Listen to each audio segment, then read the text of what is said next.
आज हम लोग यहाँ पर देखने वाले हैं भुगतान संतुलन यानी कि बैलेंस ऑफ पेमेंट। $1 की कीमत 84 रुपए तक पहुंच गई है। आखिर क्यों? अंग्रेजी में तो हम इसे एक्सपोर्ट कहते हैं, लेकिन ये एक्सपोर्ट होता क्या है? दरअसल हमें कब कब जो है विदेशी मुद्रा की आवश्यकता पड़ती है, असल में इस बात को समझना बहुत ही इंपॉर्टेंट है। एक्सचेंज यहाँ पर जो शब्द प्रयोग किया जा रहा है वो विदेशी मुद्रा के लिए प्रयोग किया जा रहा है। इसके पीछे बहुत सारे कारण होते हैं, मुख्य कारण यहाँ पर लिखे हुए हैं। हेलो विद्यार्थियों, कैसे आप सब? उम्मीद करते हैं आप सभी स्वस्थ होंगे, मस्त होंगे। आज हम लोग यहाँ पर देखने वाले हैं भुगतान संतुलन यानी कि बैलेंस ऑफ पेमेंट। देखेंगे कि कैसे अपना देश दूसरे देश के साथ व्यापार करता है और व्यापार करने के लिए हमें कैसे जो है फॉरेन रिजर्व चाहिए या फिर विदेशी करेंसी चाहिए, इसकी हम लोग यहाँ पर डिटेल में बात करने वाले हैं। आप यहां पर यह भी जान पाएंगे कि $1 का कीमत पहले ₹1 के बराबर था, लेकिन अब $1 की कीमत समझ पा रहे हैं 84 रुपए से भी अधिक हो गया है। आखिर ऐसा हुआ क्यों है? ये सब सारी चीजें आज हम लोग इस लेक्चर के अंदर जानने वाले हैं। तो पूरा सेशन बहुत ही बेहतरीन, बहुत ही शानदार होगा। सबसे पहले ये जान लीजिए कि इस चैप्टर का नाम क्या है। तो हम लोग इसको कहते हैं भुगतान संतुलन यानी कि बैलेंस ऑफ पेमेंट। अभी इस चैप्टर के अंदर छोटे छोटे पहले टर्म्स आएंगे, उसको हम लोग क्लियर करते हैं और उसके बाद इस चैप्टर के अंदर जाने वाले हैं। तो पूरे डिटेल में सब कुछ हम लोग देखेंगे। तो एक चीज ध्यान रखिएगा कि जब भी हम आपको छोटे छोटे टर्म्स बता रहे हो तो आप उसे साथ साथ में नोट भी कर सकते हो, ठीक है? तो देखो यहां पर सबसे पहले हम लोग जानेंगे कि आखिर खुली अर्थव्यवस्था होता क्या है, ओपन इकोनॉमी किसे कहते हैं, और उसके बाद जानेंगे बंद अर्थव्यवस्था के बारे में कि बंद अर्थव्यवस्था आखिर होता क्या है, बंद अर्थव्यवस्था का मतलब क्या है। हालांकि आज के समय में देखेंगे तो बंद अर्थव्यवस्था एक सिर्फ विचारधारा रह गई है, इसे किसी देश ने अपनाया नहीं, ठीक है? तो आखिर क्यों ऐसा हुआ है, इस पर भी बात करेंगे। और साथ में यहां पर देखिएगा विदेशी विनिमय बाजार यानी कि जहां पर अलग अलग देशों का करेंसी आप आसानी से खरीद बिक्री कर सकते हैं, लेकिन ये बिल्कुल वस्तु बाजार की तरह नहीं होता है। यहां पर इसी बात को तो ध्यान देना है कि कैसे हम जो है विदेशी विनिमय बाजार में वस्तुओं का, है ना, खरीद बिक्री ना करके मुद्राओं का यानी कि विदेशी विनिमय का खरीद बिक्री करते हैं। इसी बात को हम लोग यहां पर जानेंगे। साथ में ही हम लोग देखेंगे कि विदेशी विनिमय दर होता क्या है, यानी कि $1 की कीमत कैसे जो है 84 रुपए तय किया गया है, इसे भी हम लोग समझने वाले हैं, ठीक है? इसके साथ में यहां पर हम लोग देखेंगे कि परिवर्तनशील विनिमय दर का निर्धारण कैसे होता है, यानी कि जब हम देखते हैं कि भैया $1 की कीमत 84 रुपए तक पहुंच गई है, आखिर क्यों? देखिए यहां पर सबसे बड़ी बात है, बाजार में यानी कि विदेशी विनिमय बाजार में विदेशी मुद्रा की मांग और उसकी पूर्ति ही ये चीज तय करती है कि $1 की कीमत कितनी होगी, नहीं होगी। समझ आ गया? यहां पर अब हम लोग देखेंगे भुगतान संतुलन यानी कि बैलेंस ऑफ पेमेंट। यहां पर आपको पता चलेगा कि अपने देश के लिए जो भुगतान संतुलन लिखा जाता है या फिर तय किया जाता है, पूरे ढांचे तैयार किए जाते हैं, उसमें किस तरह के मदों को शामिल किया जाता है, भुगतान संतुलन के कितने खाते हैं और भुगतान संतुलन असंतुलन में कब पहुंच जा सकता है, ठीक है ना? वैसे तो कहा जाता है कि भुगतान संतुलन हमेशा संतुलन में रहता है, लेकिन ये भुगतान संतुलन असंतुलन में कब होता है, इसी बात को हम लोग यहां पर समझेंगे। साथ में हम लोग देखेंगे कि आखिर व्यापार संतुलन का क्या मतलब होता है, यानी कि हम बैलेंस ऑफ पेमेंट और बैलेंस ऑफ ट्रेड को भी जानने वाले हैं, दोनों में अंतर को भी देखेंगे, जिससे कि कंसेप्ट और भी ज्यादा क्लियर हो जाएगा, ठीक है ना? तो पूरा ही चैप्टर बहुत ही बेहतरीन, बहुत ही शानदार है। सबसे पहले यहां पर हम लोग देखेंगे बेसिक सा टर्म्स, यानी कि छोटे छोटे जो टर्म्स होते हैं वो बहुत ज्यादा परेशान करते हैं। तो चलिए सबसे पहले इन्हीं छोटे टर्म्स को हम लोग हल कर लेते हैं, फिर हम लोग जो है वो बेसिकली इस चैप्टर के अंदर जाएंगे तो कंसेप्ट सब कुछ समझ आ जाएगा। अब यहां पर एक छोटा सा टर्म है आर्थिक लेन देन, जिसे हम अंग्रेजी में कहते हैं इकोनॉमिक ट्रांजैक्शन। क्या बोलते हैं? इकोनॉमिक ट्रांजैक्शन बोलते हैं। लो भैया लिख दिया मैंने, इकोनॉमिक ट्रांजैक्शन, ठीक है?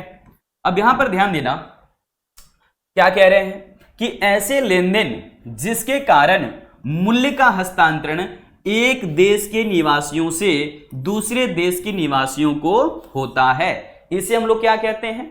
तो भैया इसको हम लोग आर्थिक लेन देन कहेंगे। एक देश का कोई व्यक्ति है, मान लो अपना भारतीय नागरिक कोई है, वो दूसरे किसी देश में जाता है, वहां का सामान खरीदता है, अपने देश में लेकर के आ जाता है, ठीक है? या फिर कोई विदेशी है जो हमारे यहां आया, हमारे यहां पर घुमा फिरा, ठीक है, और फिर वापस अपना देश लौट गया। इस दौरान, है ना, मुद्रा का यानी कि विदेशी मुद्रा का जो है वो लेन देन हो रहा है। तो यहां पर हम समझ सकते हैं इसको आर्थिक लेन देन यानी कि इकोनॉमिक ट्रांजैक्शन। इसके अलावा ये भी हो सकता है कि हम या फिर हमारे देश के कोई नागरिक दूसरे देश में जाकर के निवेश कर सकते हैं, इन्वेस्टमेंट कर सकते हैं, और हमें भी एफडीआई यानी कि फॉरेन डायरेक्ट इन्वेस्टमेंट प्राप्त होता है। तो यहां पर कहीं ना कहीं विदेशी मुद्रा का लेन देन हो रहा है। समझ गए? तो आप इसको कहेंगे आर्थिक लेन देन या फिर इकोनॉमिक ट्रांजैक्शन। क्लियर है? चलो अब हम लोग यहां पर दूसरे शब्द में जाते हैं जो कि है बंद अर्थव्यवस्था, यानी कि इसे हम अंग्रेजी में कहेंगे क्लोज्ड इकोनॉमी। क्या बोलेंगे? क्लोज्ड इकोनॉमी कहेंगे। अब ये भैया क्लोज्ड इकोनॉमी का कंसेप्ट तो आज किसी ने अडॉप्ट नहीं किया है। इसके पीछे का वजह क्या है जानते हैं। देखो, हर देश चाहता है कि भैया हम अपने आप में उतना सामर्थ्यवान हो जाएं कि सारे संसाधन हमारे पास हो और हमारे देश की जनता का भलाई हो सके, कल्याण हो सके। लेकिन आज के समय में मानव की जिस प्रकार से जरूरतें ज्यादा हो गई है ना, विस्तार हो गया है ना, उसके पूरे करने के लिए संसाधन है ही नहीं उतना। ठीक है? तो कहीं ना कहीं हमें कुछ संसाधन या फिर कुछ वस्तुएं या फिर सेवाएं दूसरे देशों से भी लेना पड़ता है। ठीक है? और हम भी दूसरे देशों को कुछ वस्तुएं या फिर सेवाएं प्रदान करते हैं। तो ऐसे मामले में हम कहेंगे कि खुली अर्थव्यवस्था है, यानी कि दो देश आपस में आयात निर्यात कर रहे हैं, आर्थिक लेन देन चल रहा है, इकोनॉमिक ट्रांजैक्शन हो रहे हैं, तब तो खुली अर्थव्यवस्था है। लेकिन जब यही ट्रांजैक्शन, यही लेन देन, यही आयात निर्यात पूरी तरीके से बंद हो जाए, तब हम इसे क्लोज्ड इकोनॉमी नाम देते हैं, यानी कि बंद अर्थव्यवस्था। सो देखो परिभाषा कैसे लिखेंगे, यानी कि बंद अर्थव्यवस्था एक ऐसी आर्थिक प्रणाली है या फिर एक ऐसी अर्थव्यवस्था है जिसमें अन्य देशों के साथ वस्तुओं और सेवाओं तथा वित्तीय परिसंपत्तियों का व्यापार नहीं किया जाता, यानी कि जब दो देश आपस में किसी भी प्रकार से आयात निर्यात नहीं करते हैं तब हम उसे बंद अर्थव्यवस्था कहते हैं, क्लोज्ड इकोनॉमी कहते हैं। अब देखो, अपने देश के अंदर अगर लेन देन चलता है ना तो हम इसे खरीद बिक्री कहते हैं। लेकिन जब बाहरी देशों के साथ, दुनिया के अन्य देशों के साथ, शेष विश्व के साथ या फिर कह लीजिए रेस्ट ऑफ द वर्ल्ड के साथ आप अगर लेन देन कर रहे हो कुछ वस्तुओं या सेवाओं का, तो हम यहां पर लेन देन शब्द का प्रयोग बिक्री या खरीद के रूप में नहीं करते। यानी कि अपने देश में अगर लेन देन हो रहा है वस्तुओं और सेवाओं का, तब हम खरीद बिक्री शब्द का प्रयोग करते हैं। लेकिन जब दुनिया के अन्य देशों से हम खरीद बिक्री करना शुरू करते हैं तो वहां पर वास्तव में खरीद बिक्री शब्द का प्रयोग किया ही नहीं जाता। वहां पर हम आयात निर्यात शब्द का प्रयोग करते हैं, एक्सपोर्ट इंपोर्ट शब्द का प्रयोग करते हैं। ये बातें क्लियर हो गई होगी। चलो, तो यहां पर देखना कि जब दो देश आपस में आयात निर्यात नहीं कर रहे हैं, किसी तरह का आर्थिक संबंध नहीं है, तो हम उसे क्लोज्ड इकोनॉमी कहेंगे, यानी कि बंद अर्थव्यवस्था कहेंगे। ठीक है? क्लियर हो गया? देखो, हमने एक शब्द में यहां पर और भी बताया है कि बंद अर्थव्यवस्था एक ऐसी अर्थव्यवस्था है जिसमें अन्य देशों के साथ वस्तुओं और सेवाओं तथा वित्तीय परिसंपत्तियों का व्यापार नहीं किया जाता है। हम दूसरे देशों से जो है वो किसी भी प्रकार से निवेश प्राप्त नहीं कर रहे हैं और ना ही हम किसी दूसरे देश में निवेश कर रहे हैं, तब भी हम इसे बंद अर्थव्यवस्था ही कहेंगे। ठीक है? समझ आ गया? चलो, अब हम लोग आगे बढ़ते हैं दूसरे टर्म के ऊपर, जिसको हम कहेंगे खुली अर्थव्यवस्था, यानी कि ओपन इकोनॉमी। ठीक है ना? तो ओपन इकोनॉमी का वास्तव में क्या अर्थ है? ठीक है, ओपन इकोनॉमी हम किसको कहेंगे? मान लीजिए दो देश आपस में, है ना, खुशहाल रहना चाहते हैं और अपनी अपनी जरूरत का सामान या संसाधन जुटाना चाहते हैं। अब हर एक देश, जैसे मैंने कहा कि खुशहाल तो नहीं है ना, अपने आप में। ठीक है, उन्हें कुछ ना कुछ ऐसे संसाधन की कमी जरूर है जो कि उनके देश में है नहीं, तो दूसरे देश से मंगवाना पड़ेगा। तो हम कह रहे हैं कि बंद अर्थव्यवस्था का विचार सिर्फ विचार बन के रह गया है आज के समय में, क्योंकि ये ऐसा युग है जिसमें हम अलग अलग तरह की संसाधनों या सेवाओं को प्राप्त करना चाहते हैं। आधुनिक जमाना है, तो हर एक संसाधन अपने देश के अंदर उपलब्ध नहीं है। हम कुछ संसाधन दूसरे देश से मंगवाते हैं या फिर हम अपना संसाधन दूसरे देश को भी देते हैं, तब जाकर के दोनों की बातें संतुलन में आती है कि ठीक है भैया, लेन देन हो गया, हमने अपनी जरूरत पूरी कर ली, आपने भी अपनी जरूरत पूरी कर ली। तो यहां पर दरअसल हम लोग कहते हैं कि ठीक है, ऐसा खुला खुला बात चल रहा है। तो यहां पर आप समझिएगा ओपन इकोनॉमी का सीधा सीधा मतलब है कि जब दो देश आपस में आयात निर्यात करने के लिए बिल्कुल तैयार हैं, आयात निर्यात कर भी रहे हैं, वित्तीय परिसंपत्तियों का लेन देन भी चल रहा है, इकोनॉमिक ट्रांजैक्शंस दो देशों के बीच में हो रहे हैं, तब हम इसे असल में कहते हैं खुली अर्थव्यवस्था। ठीक है ना। और वास्तव में आज के समय में आप देखें तो खुली अर्थव्यवस्था का ही विचार पूरी दुनिया के अंदर स्थापित है। हर एक देश दूसरे देश से कुछ ना कुछ चीजें ले रहे हैं और दूसरे देश को भी कुछ चीजें दे रहे हैं। समझ आया? तो देखो परिभाषा कैसे लिखेंगे, कह रहे हैं कि खुली अर्थव्यवस्था एक ऐसी आर्थिक प्रणाली है या फिर ऐसी अर्थव्यवस्था है जिसमें अन्य देशों के साथ वस्तुओं और सेवाओं तथा वित्तीय परिसंपत्तियों का व्यापार किया जाता है। यानी कि जब दो देश आपस में आयात निर्यात करते हैं तब हम उसे ओपन इकोनॉमी या फिर खुली हुई अर्थव्यवस्था कहते हैं, है ना। क्या ये बातें समझ आ गई है कि बंद अर्थव्यवस्था का मतलब क्या है कि जब हम आयात निर्यात नहीं करते, एक देश दूसरे देश से एक्सपोर्ट इंपोर्ट नहीं कर रहा, बंद अर्थव्यवस्था। ठीक है, खरीद बिक्री की बात नहीं होगी, यहां पर क्या होगा, आयात निर्यात शब्द का प्रयोग कर रहे हैं। तब जब दो देश आपस में आयात निर्यात करेंगे तो हो जाएगा भैया ओपन इकोनॉमी यानी कि खुली अर्थव्यवस्था, और दो देश आपस में आयात निर्यात नहीं करेंगे तो हो जाएगा बंद अर्थव्यवस्था। इतनी सी तो बात क्लियर है। चलो अब जैसे हमने कहा कि खुली अर्थव्यवस्था का कंसेप्ट आज पूरी दुनिया में चल रहा है, लेकिन आपको क्या लगता है ये जो छोटे टर्म्स अभी आ रहे हैं, निर्यात, ये सभी बच्चों का कंसेप्ट क्लियर होगा? नहीं। और इसीलिए मैंने यहां पर हर एक बातें ध्यान रखा हुआ है। थोड़ा सा धैर्य रखना होगा इस चैप्टर के ऊपर, क्योंकि आज हम लोग यहां पर डिटेल में बात करने वाले हैं। सो सबसे पहले जानते हैं अब हम लोग निर्यात आखिर होता क्या है। अंग्रेजी में तो हम इसे एक्सपोर्ट कहते हैं, लेकिन ये एक्सपोर्ट होता क्या है दरअसल? देखो, जब अपने देश का कोई भी सामान आप दुनिया के अन्य देश को बेचते हो तो ये दरअसल निर्यात कहलाता है, एक्सपोर्ट कहलाता है। क्लियर हुआ एक लाइन में? तो देखो कह रहे हैं कि घरेलू वस्तुओं मतलब अपने देश की वस्तुओं को हम क्या कर रहे हैं, विदेशों में बेचने के लिए जा रहे हैं, तो ये कहलाएगा निर्यात यानी कि एक्सपोर्ट। ठीक है।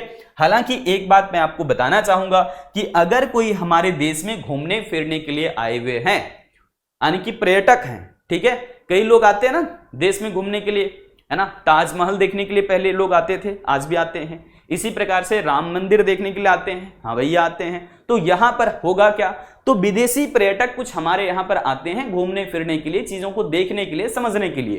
तो यहां पर समझेगा कि घरेलू बाजारों में यानी कि अपने देश के अंदर में अगर कोई विदेशी पर्यटक द्वारा कोई वस्तु खरीदी गई है तो उन वस्तुओं को आप निर्यात नहीं कहेंगे। इस बात को ध्यान रखिएगा। कोई विदेशी इंसान आया अपने यहां पर घूमने फिरने के लिए और अपने यहां से कुछ वस्तु खरीदा, जनरली वो लोग ना कुछ ऐसे पहचान ले जाते हैं भारत से कि चलो मैं भारत गया था घूमने के लिए, है ना, तो वो जो है यहां से कुछ ऐसी वस्तुएं लेकर के जाते हैं जिसकी वजह से वो अपनी मेमोरी सेव रखना चाहते हैं, वो यादें बचा के रखना चाहते हैं अपने जेहन में। तो ये कहीं ना कहीं कह लीजिए कि हमारे देश से खरीदा गया जरूर, लेकिन आप उसे निर्यात नहीं समझेंगे, यानी कि एक्सपोर्ट आप उसे नहीं कहेंगे। इस बात को ध्यान रखिएगा। तो यहां पर हमने समझ लिया कि घरेलू बाजारों में अगर विदेशी पर्यटकों द्वारा कोई वस्तु खरीदी जाएगी तब हम उसे निर्यात नहीं कहेंगे, एक्सपोर्ट नहीं कहेंगे। तो एक्सपोर्ट हम दरअसल कहते किसको हैं, तो देखिए केवल और केवल ऐसी वस्तुएं जिसका हम निर्यात करते हैं ना, वो ऐसी वस्तुएं होती है जिसे हम भौतिक रूप में देख सकते हैं, जो कि फिजिकल गुड से कह लीजिए, खुली आंखों से दिखाई देता है। दूसरी बात जिसे हम दृश्य मद कहते हैं, तो दृश्य मदों की जानकारी दरअसल हमें बंदरगाहों से या फिर कह लीजिए कि रेलवे स्टेशन से, हवाई अड्डों से, यहां से दरअसल हमें पता चलता है कि किन चीजों का लेन देन दो देशों के बीच में किया जा रहा है। तो ये एक्सपोर्ट हम लोग दरअसल उन वस्तुओं को समझेंगे जो कि भौतिक रूप में होगा। हालांकि मैंने आपको यह भी समझा दिया कि यहां पर अगर जो है कोई वस्तु विदेशी पर्यटक द्वारा हमारे देश में खरीदा गया है तब आप उसे निर्यात नहीं कहेंगे, इस बात को भी ध्यान रखना। अब किसी बच्चे का सवाल होता है कि सर ये भौतिक वस्तु क्या है, तो भौतिक वस्तु कहने का मतलब जो वस्तुएं आपको खुली आंखों से दिखाई दे, जैसे कि ये वस्तु का अगर लेन देन दो देशों में चल रहा है तो आप इसके क्या कहेंगे, ये भौतिक वस्तु है या नहीं? हाँ है। क्यों? क्योंकि ये खुली आंखों से दिखाई दे रहा है, किस साइज का है, किस शेप में है, किस कलर का है, सब कुछ स्पष्ट रूप से दिखाई दे रहा है। तो हम दरअसल यहां पर क्या कह रहे हैं कि वैसी वस्तुओं को आप निर्यात समझेंगे जो कि भौतिक वस्तुएं होगी, जिसे आप आसानी से खुली आंखों से देख सकते हैं। तो इसका मतलब वो दृश्यमद होगा और साथ साथ में आप इसे सीमा पार करते हुए आसानी से देख सकते हैं। क्लियर है या नहीं? है ना। चलो अब हम लोग बढ़ते हैं आयात की तरफ। देखिए आयात कहने का मतलब होता है इंपोर्ट करना। क्या होता है? इंपोर्ट करना, यानी कि दुनिया के अन्य देशों से आपने सामान खरीदा है। अब मान लीजिए कोई भारतीय नागरिक है या फिर भारतीय कंपनी है जो विदेशी कंपनियों से या विदेशी किसी दूसरे देश से, आप समझ लो ना सीधे तौर पर, कुछ हम लोग संसाधन ले लिए या फिर उससे वस्तु ले लिए, तो यहां पर हम इसे क्या कहेंगे? आयात कहेंगे। यानी कि हमने विदेशी सामान को खरीदा, तो हम इसको क्या कहेंगे? दरअसल आयात कहेंगे। तो देखिए विदेशी वस्तुओं को खरीदना आयात कहलाता है या फिर इंपोर्ट कहलाता है। विदेशी वस्तुओं को खरीदना क्या कहलाता है? आयात या फिर इंपोर्ट कहलाता है। तो यहां पर शॉर्ट में मैं आपको बताता हूं कि इसको सूचित कैसे किया जाता है, कई बार पूछ लेता है। तो हम लोग इंपोर्ट इसको बोल रहे हैं ना, लेकिन शॉर्ट में हम इसके लिखते हैं एम से। इंपोर्ट को कैसे लिखते हैं? एम से लिखते हैं। मैं यहां पर लिख देता हूं ताकि आपको ध्यान रहेगा। हमने इसको लिख दिया इंपोर्ट, और इंपोर्ट को हम लिख देंगे यहां पर एम से। लेकिन आपको मालूम है जब भी हम दूसरे देश का सामान खरीदते हैं तो उसके देश की मुद्रा के रूप में ही उसे भुगतान करना पड़ेगा। जैसे अगर आपने अमेरिका का कोई वस्तु खरीद लिया तो आपको अमेरिकी डॉलर के रूप में भुगतान करना होगा, भारतीय रुपया नहीं लेगा वो। समझ पाए? हाँ, ये बातें ध्यान रखना। तो हम यहां पर क्या कह रहे हैं कि इंपोर्ट कहने का मतलब क्या है? आयात करना। और आयात करने से क्या होगा? आपके अपने देश की करेंसी या फिर मुद्रा को उसके देश की मुद्रा में चुकाना होगा। तो सबसे पहले बदलना होगा अपनी मुद्रा को, अपने भारतीय रुपये को, फिर अमेरिकी डॉलर में कन्वर्ट करना होगा और फिर उसे चुकाना होगा। ठीक है, जिससे हकीकत में आपने वस्तु लिया है। इसी प्रकार से आप जब निर्यात करते हैं ना, यानी कि जब आप एक्सपोर्ट करते हैं, सामान को दूसरे देश में ले जाकर के बेचते हैं, तो इसको हम लोग एक्स से सूचित करेंगे। अब देखिए अपने देश का सामान दूसरे देश में जाएगा तो वहां से तो पैसे आएंगे ना। हाँ आएंगे सर। तो ये हम पॉजिटिव वैल्यू में रखते हैं, इस बात को ध्यान रखना। इसको कैसे दिखाते हैं? पॉजिटिव वैल्यू में दिखाते हैं, क्योंकि पैसा आया, अंतः प्रवाह हुआ। यानी कि अपने देश में पैसा का आगमन कब होगा? जब हम कोई वस्तु अपना देश का सामान यानी कि दूसरे देश में बेचेंगे या फिर निर्यात करेंगे, तो निर्यात करने से पैसा हमारे यहां पर आएगा। तो इसीलिए इसको पॉजिटिव में लिखा जाता है। लेकिन हमने क्या कहा? आप यदि दूसरे देश का सामान खरीदोगे तो अपना जो पैसा है, अपना जो भारतीय रुपया है, उसे उसके मुद्रा में कन्वर्ट करना होगा जिससे आपने सामान लिया है। अमेरिका से लिया है तो अमेरिकी डॉलर में कन्वर्ट करना पड़ेगा और फिर उसे चुकाना पड़ेगा। मतलब अपना जो पैसा है वो बाहर चला जाएगा इस प्रकार से, क्योंकि पैसे चुकाने होंगे आयात करने के बाद। तो आप इस वैल्यू को नेगेटिव में लिखते हैं, ऋणात्मक में लिखते हैं। क्या इतनी सी बात क्लियर हो गई है? मैंने बहुत ही धीरे धीरे करके यहां तक कंसेप्ट समझा दिया है। अब हम लोग कुछ ऐसे ऐसे कंसेप्ट देखने जा रहे हैं जहां से समझ लो कि ये चीजें बहुत ही आसान, बहुत ही सरल हो जाएगी। देखिए हमने आयात निर्यात की बात किया ना, तो हम बार बार ये जिक्र कर रहे थे कि विदेशी सामान खरीदोगे तो उसके मुद्रा में ही भुगतान करना पड़ेगा, और अपने पास क्या है? भारतीय रुपया। तो हम दरअसल डॉलर कहां से प्राप्त कर सकते हैं?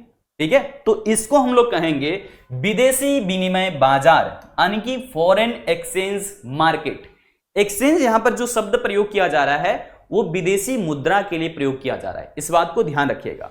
तो विनिमय शब्द का मतलब हो गया विदेशी मुद्रा, है ना। जैसे यहां पर विदेशी तो लिखा ही है, लेकिन विनिमय कहने का मतलब यहां पर क्या है? मुद्रा। तो आप सीधे तौर पर कह लो विदेशी मुद्रा बाजार, या फिर कह लो विदेशी विनिमय बाजार, अंग्रेजी में फॉरेन एक्सचेंज मार्केट। अब देखो वस्तु का बाजार तो हम लोग जानते ही हैं, जहां पर अलग अलग तरह की वस्तुओं और सेवाओं को खरीद बिक्री किया जाता है मूल रूप से, है ना। और ये कौन कौन सी वस्तुएं होती है आपको मालूम है? हमने आपको बाजार वाले चैप्टर में बहुत ही डिटेल से समझाया था। अगर किसी बच्चे ने नहीं देखा है तो जाकर के जरूर से जरूर आप देख सकते हो। मार्केट वाले चैप्टर में मैंने बताया था आपको कि अलग अलग तरह का बाजार कैसे होता है, ठीक है। तो वस्तु बाजार कहने का मतलब जहां पर वस्तुओं की खरीद बिक्री की जाती है। अब जैसे मैंने ये वस्तु खरीदा मान लो, तो इस वस्तु को जहां से मैंने खरीदा वो कौन सा बाजार है? वस्तु बाजार है। इसी प्रकार से हम जानते हैं मुद्रा बाजार यानी कि मनी मार्केट, और मनी मार्केट का मुखिया कौन होता है आप ये भी जानते हैं, ये भी मैंने आपको पढ़ाया है। तो हम कहते हैं इसको क्या? आरबीआई यानी कि रिजर्व बैंक ऑफ इंडिया, यही मुद्रा बाजार का मुखिया होता है। इसी प्रकार से पूंजी बाजार यानी कि कैपिटल मार्केट है ना, जहां पर निवेश की बात करते हैं, इन्वेस्टमेंट की बात करते हैं, तो इसके साथ आ जाता है स्टॉक, है ना। तो स्टॉक एक्सचेंज की बात कर लेते हैं। तो स्टॉक मार्केट का यानी कि पूंजी बाजार का मुखिया कौन होता है फिर? तो पूंजी बाजार का मुखिया होता है सेबी, है ना। तो ये चीजें आपने समझ लिया है बहुत पहले ही बहुत अच्छे तरीके से कि वस्तु बाजार होता है, मुद्रा बाजार होता है, पूंजी बाजार होता है, ठीक है। इसी प्रकार से साधन बाजार भी आपने समझा है ना, जहां पर उत्पादन के साधनों की खरीद बिक्री की जाती है। ठीक ऐसे ही आप यहां पर अभी समझ रहे हैं वस्तु विनिमय बाजार नहीं बल्कि विदेशी विनिमय बाजार, यानी कि वस्तु का बाजार नहीं है ये है विदेशी मुद्रा का बाजार, ठीक है। तो देखिए अलग अलग देशों के मुद्रा को आप जानते हैं और उस मुद्रा को खरीद बिक्री कहां किया जा रहा है, तो हम उसे कहेंगे विदेशी विनिमय बाजार में। तो विदेशी विनिमय बाजार या फिर विदेशी मुद्रा बाजार वह बाजार है जो विभिन्न देशों की मुद्राओं की पूर्ति तथा मांग को देखरेख करता है। समझ आया ये कैसा बाजार है? अब ये मत समझ लेना कि कोई जो है वो डॉलर लेकर के टोकरी में बैठा हुआ है कि भैया मुझे रुपए दोगे तो मैं आपको डॉलर दे दूंगा, ऐसा नहीं है, बात समझिएगा। तो फिर इसका जो है वो प्रवाह कैसे होता है एक देश के नागरिकों से निकल करके दूसरे देश के नागरिकों के बीच, इसी कंसेप्ट को तो आपको जानना है। सो ठहराव के साथ पूरे लेक्चर को देखिए फिर समझिए, और जो भी बातें अगर रह जाती है चैट सेक्शन में बता देना ताकि हम उस कंसेप्ट को और भी क्लियर कर सकें, ठीक है ना। बस चलो अब यहां पर देखोगे कह रहे हैं कि विदेशी विनिमय दर। अब ये विदेशी विनिमय दर कहने का मतलब क्या है? एक जमाना था वर्ष 1949 की अगर हम बात कर लें तो $1 की कीमत, $1 की कीमत कह लीजिए, है ना, $1 की कीमत ₹1 के बराबर थी, ठीक है। लेकिन जैसे जैसे हम आयात के ऊपर में या फिर इंपोर्ट के ऊपर में ज्यादा निर्भर हो गए, हम विदेशी सामान को ज्यादा पसंद करने लगे, हमारा पैसा आउटफ्लो होने लगा, दूसरे देशों में जाने लगा, और धीरे धीरे करके यानी कि सीधे तौर पर कह लो जब भी आप विदेशी सामान का डिमांड कर रहे हो, विदेशी वस्तु की मांग कर रहे हो, तो इसका मतलब भी है कि आप विदेशी मुद्रा की भी मांग कर रहे हो। क्यों? क्योंकि विदेशी सामान आपने खरीदा तो रुपए में तो चुकाएंगे नहीं, डॉलर में चुकाएंगे। तो सामान तो खरीदा, विदेशी सामान खरीदा, लेकिन अब आपको उसी के मुद्रा में आपको चुकाना होगा पैसा, समझ पाए? तो यहां पर आप पहले $, की डिमांड कर लो मान लीजिए, ठीक है, क्योंकि आज हर एक देश जो है वो $, में ही अपना जो है वो भुगतान स्वीकार कर सकते हैं आसानी से, है ना, क्योंकि इसकी डिमांड बहुत ज्यादा हो जा रही पूरी दुनिया के अंदर में, और इसी वजह से इसका कहीं ना कहीं वैल्यू भी बढ़ते जा रहा है। इसी वैल्यू को दरअसल हम लोग यहां पर दर कह रहे हैं, दर, ठीक है, विनिमय दर। तो देखिए हमने क्या कहा कि कहीं ना कहीं ये पहले इक्वल हुआ करता था, ठीक है, रहा होगा ऐसा, ठीक है, $1 बराबर ₹1 के बराबर ऐसा होगा। लेकिन फिर आप क्या देख रहे हैं कि आज के समय में $1 बराबर ₹84 से भी अधिक पहुंच गया है। हालांकि इसके लिए कोई एक कारण जिम्मेवार नहीं है, इसके लिए कई सारे कारक जिम्मेवार होते हैं, इस बात को ध्यान रखिएगा, ठीक है ना। तो यहां पर हम लोग समझेंगे विदेशी विनिमय बाजार को, और विदेशी विनिमय बाजार को हमने जब समझ लिया कि यहां पर विदेशी मुद्रा की खरीद बिक्री की जानी है, ठीक है, तो हम अब कह रहे हैं विदेशी विनिमय दर। तो ये होता क्या है? कह रहे हैं कि विदेशी विनिमय दर एक देश की मुद्रा की कीमत को दूसरे देश की मुद्रा में मापती है। जैसे $1 मान लो, यहां पर $1 है, ठीक है, बराबर कितना होगा? तो आज के समय में ये $84 तक पहुंच चुका है। तो इसका मतलब क्या हुआ? $1 का दर यानी कि विनिमय दर कितना है 84 रुपये, या फिर 84 रुपये चुकाओगे तो $1 मिलेगा। समझ पाए? क्लियर है? चल, तो यहां पर देखिएगा परिभाषा कैसे लिखा जाएगा। कह रहे हैं कि विदेशी विनिमय दर एक देश की मुद्रा की कीमत को दूसरे देश की मुद्रा में मापती है। यह दर बताती है कि किसी देश की मुद्रा की एक इकाई को दूसरे देश की मुद्रा में कितनी इकाइयों में बदला जा सकता है, यानी कि $1 बराबर कितने भारतीय रुपए देने होंगे। समझ गए? चलिए, तो यहां पर उदाहरण के लिए लिखा भी है कि अगर अमेरिकी डॉलर, हम यहां पर मान करके चल रहे हैं अमेरिकी डॉलर, हालांकि अन्य देशों की मुद्रा के साथ भी हम लोग लेन देन कर सकते हैं। तो एक अमेरिकी डॉलर है मान लो, और उसे भारतीय रुपए के साथ जो वो लेन देन करना है, उसके बीच में विनिमय निर्धारित करना है कि विनिमय दर कितना होगा। तो हम ये मान करके फिलहाल चल रहे हैं कि $1 बराबर 82 रुपये है। ठीक है ना? तो आप इसको क्या कहेंगे कि एक अमेरिकी डॉलर की कीमत कितनी हो गई? 82 रुपये भारतीय रुपये में बात कर रहे हैं। ठीक है ना? ये चीजें तय हो गई। हालांकि आज के समय में रेट ये हो गया है। क्लियर ना? चलिए आगे बढ़ते हैं। अब यहां पर आइए, ये विदेशी विनिमय दर कितने तरह का होता है? तो भैया 2 तरह का होता है, आगे चर्चा करेंगे, और कैसे तय होता है इसकी भी बात करेंगे। लेकिन यहां पर जानिएगा, ये बहुत ही अहम क्वेश्चन बनता है कि विदेशी विनिमय दर को प्रभावित करने वाले कारक कौन कौन से हैं, किसके किसके वजह से ये विदेशी विनिमय दर कम या फिर ज्यादा हो सकता है। तो देखिए यहां पर कुछ कुछ कारक लिखे हुए हैं। सबसे पहले आर्थिक स्थिति की बात करेंगे, और इसमें भी कई सारी स्थितियां अलग अलग आती हैं, जैसे कि मूल रूप से आप कह लीजिए जीडीपी यानी कि ग्रॉस डोमेस्टिक प्रोडक्ट, एक देश का, है ना, एक वर्ष में कितना सारा सामान बनकर के तैयार हुआ है, उसका बाजार मूल्य कितना है, उसके कुल बाजार मूल्य को हम लोग जीडीपी कहते हैं। फिर से सुनिए, एक देश में और पूरे एक वर्ष में कितनी सारी वस्तुओं और सेवाओं को देश में तैयार किया गया है, उसके बाजार मूल्य को ही हम लोग जीडीपी कहते हैं। क्लियर ना? तो यहां पर इसके अलावे है मुद्रास्फीति, जिसे हम महंगाई कहते हैं। देश में अगर सोचो कोई वस्तु बहुत ज्यादा महंगी हो जाए तो हम अपने देश की सामान को ना खरीद करके दूसरे देश का सामान खरीदना ज्यादा पसंद करने लगते हैं, ये होता है। तो आप इसको ये कह सकते हैं। इसके साथ में ही बेरोजगारी दर, ये भी कहीं ना कहीं विदेशी विनिमय दर को बहुत ज्यादा प्रभावित करता है, क्योंकि देश में लोग अगर बेरोजगार रहेंगे तो इसका मतलब उत्पादन का स्तर निम्न है, और निम्न उत्पादन का स्तर है, लोगों की आमदनी भी क्या होगी? कम होगी। ठीक है, क्योंकि लोग बेरोजगार हैं। तो बेरोजगारी की दर की वजह से भी कहीं ना कहीं ये मुद्रा का जो दर है वो प्रभावित होता है, या फिर विदेशी विनिमय दर प्रभावित होता है। तो ये चीजें ध्यान रखना। दूसरा क्या है? राजनीतिक स्थिति। देश के अंदर में ना राजनीतिक परिवर्तन ज्यादा होने की वजह से भी ये विनिमय दर प्रभावित होता है। अगर देश में राजनीतिक अस्थिरता का दौर चल रहा है, समझिए सरकारें बन रही है, बिगड़ रही है, तो राजनीतिक अस्थिरता की वजह से भी विनिमय दर प्रभावित होता है। ठीक है ना? क्योंकि कहीं ना कहीं आप देखोगे आगे चल करके अभी कि सरकार भी बहुत हद तक जिम्मेवार होती है विदेशी विनिमय दर को निर्धारित करने के लिए।